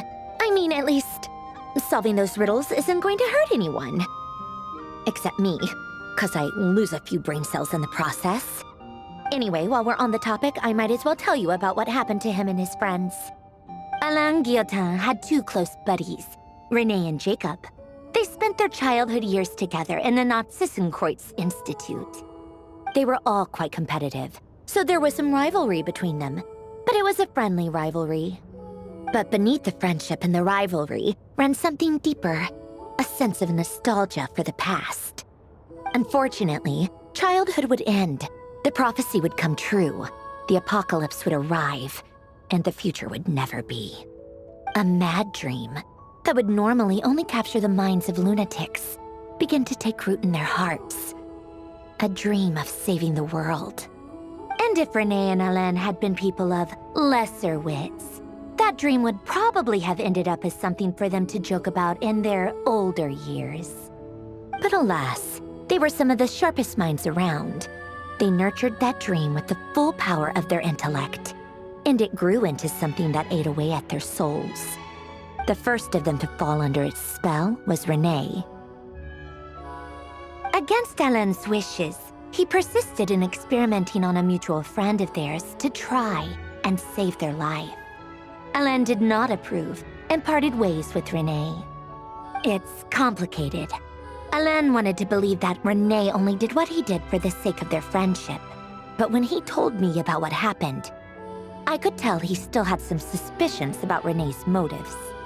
Perhaps the seed that would grow into a nightmare had already sprouted in Renee's mind. Even then, the next time they met, Renee's soul had been completely engulfed by the dream of salvation. His futile attempt to change the tide of fate only resulted in a wave that swallowed up the world, even before the apocalypse came. And although that wave died down eventually, I hear that it just recently came back with a vengeance. As I understand, Renee wanted to live out his dream of salvation once more. But I'm told that the attempted resurgence finally died out for good. At long last, Renee awoke from his deluded dream. Though of course by then it was far too late. What do you think of Renee? Do you admire his transcendent genius? His view that any price was worth paying to achieve the lofty goal of saving the world? Or do you despise him? Dismiss him as an evil madman who wrought havoc on the lives of everyone around him as he pursued his delusional dream? Same difference, really. Just a matter of perspective. Doesn't surprise me. You share one thing in common, after all. You both want to be the savior. The only difference is, your dream came true, and his, well, he wasn't the one who made it come true. I don't like fanatics who give up their whole lives for their ideology. Nor do I like fools who let their delusions take control. Maybe I could understand if Renee had just been an ordinary person. But he had a sage-like intellect, and still managed to get himself lost in the labyrinth of his own desires. Anyway, that's enough about Renee. Now, moving on to Alain Guillotin, the Lord Artificer.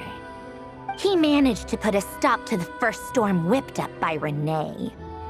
But after that, Alain lost his friends and family. To his credit, I suppose, the loss of his family and friends was purely a tragic accident. It's not like Alain sacrificed them for his cause or anything.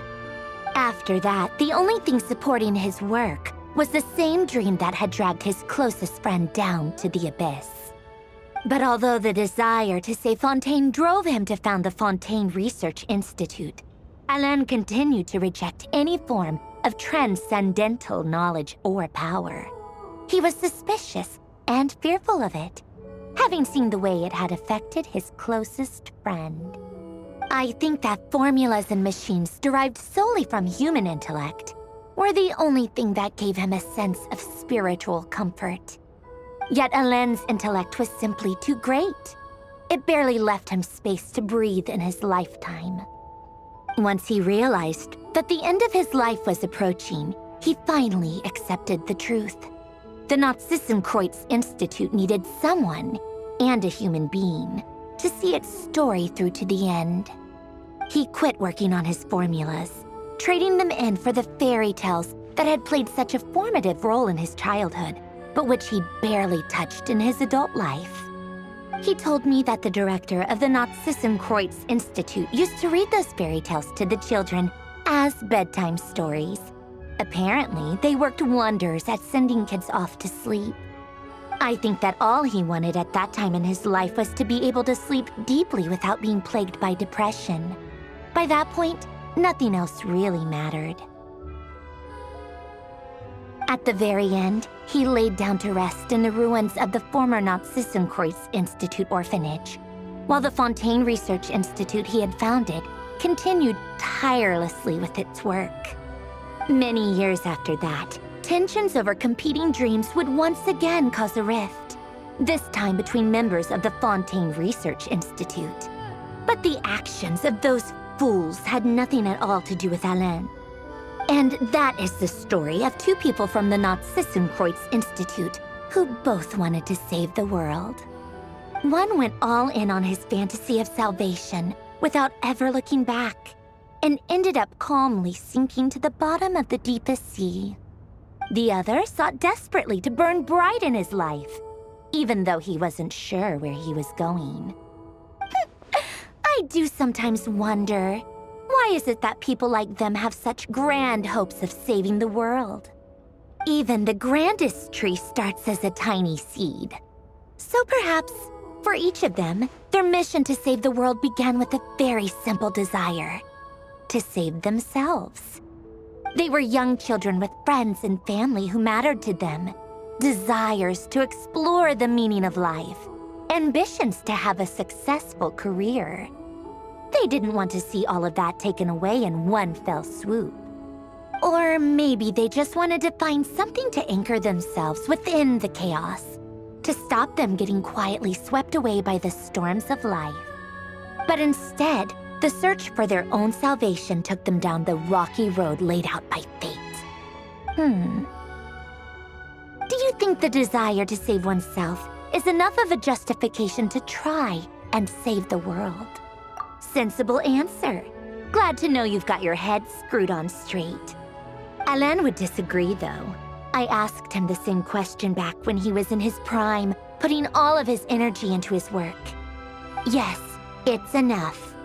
No elaboration, just a quick, short answer before getting right back to his work. He was always that way. All right, tea time's over. I owe Arlecchino a favor for telling me these stories. I'll have to bring a whole sack of gifts the next time I visit the House of the Hearth. I'm gonna go tinker with Polonia now. You guys can do whatever you want, as long as it doesn't involve interrupting me. Polonia, exit hibernation mode. Begin diagnostics.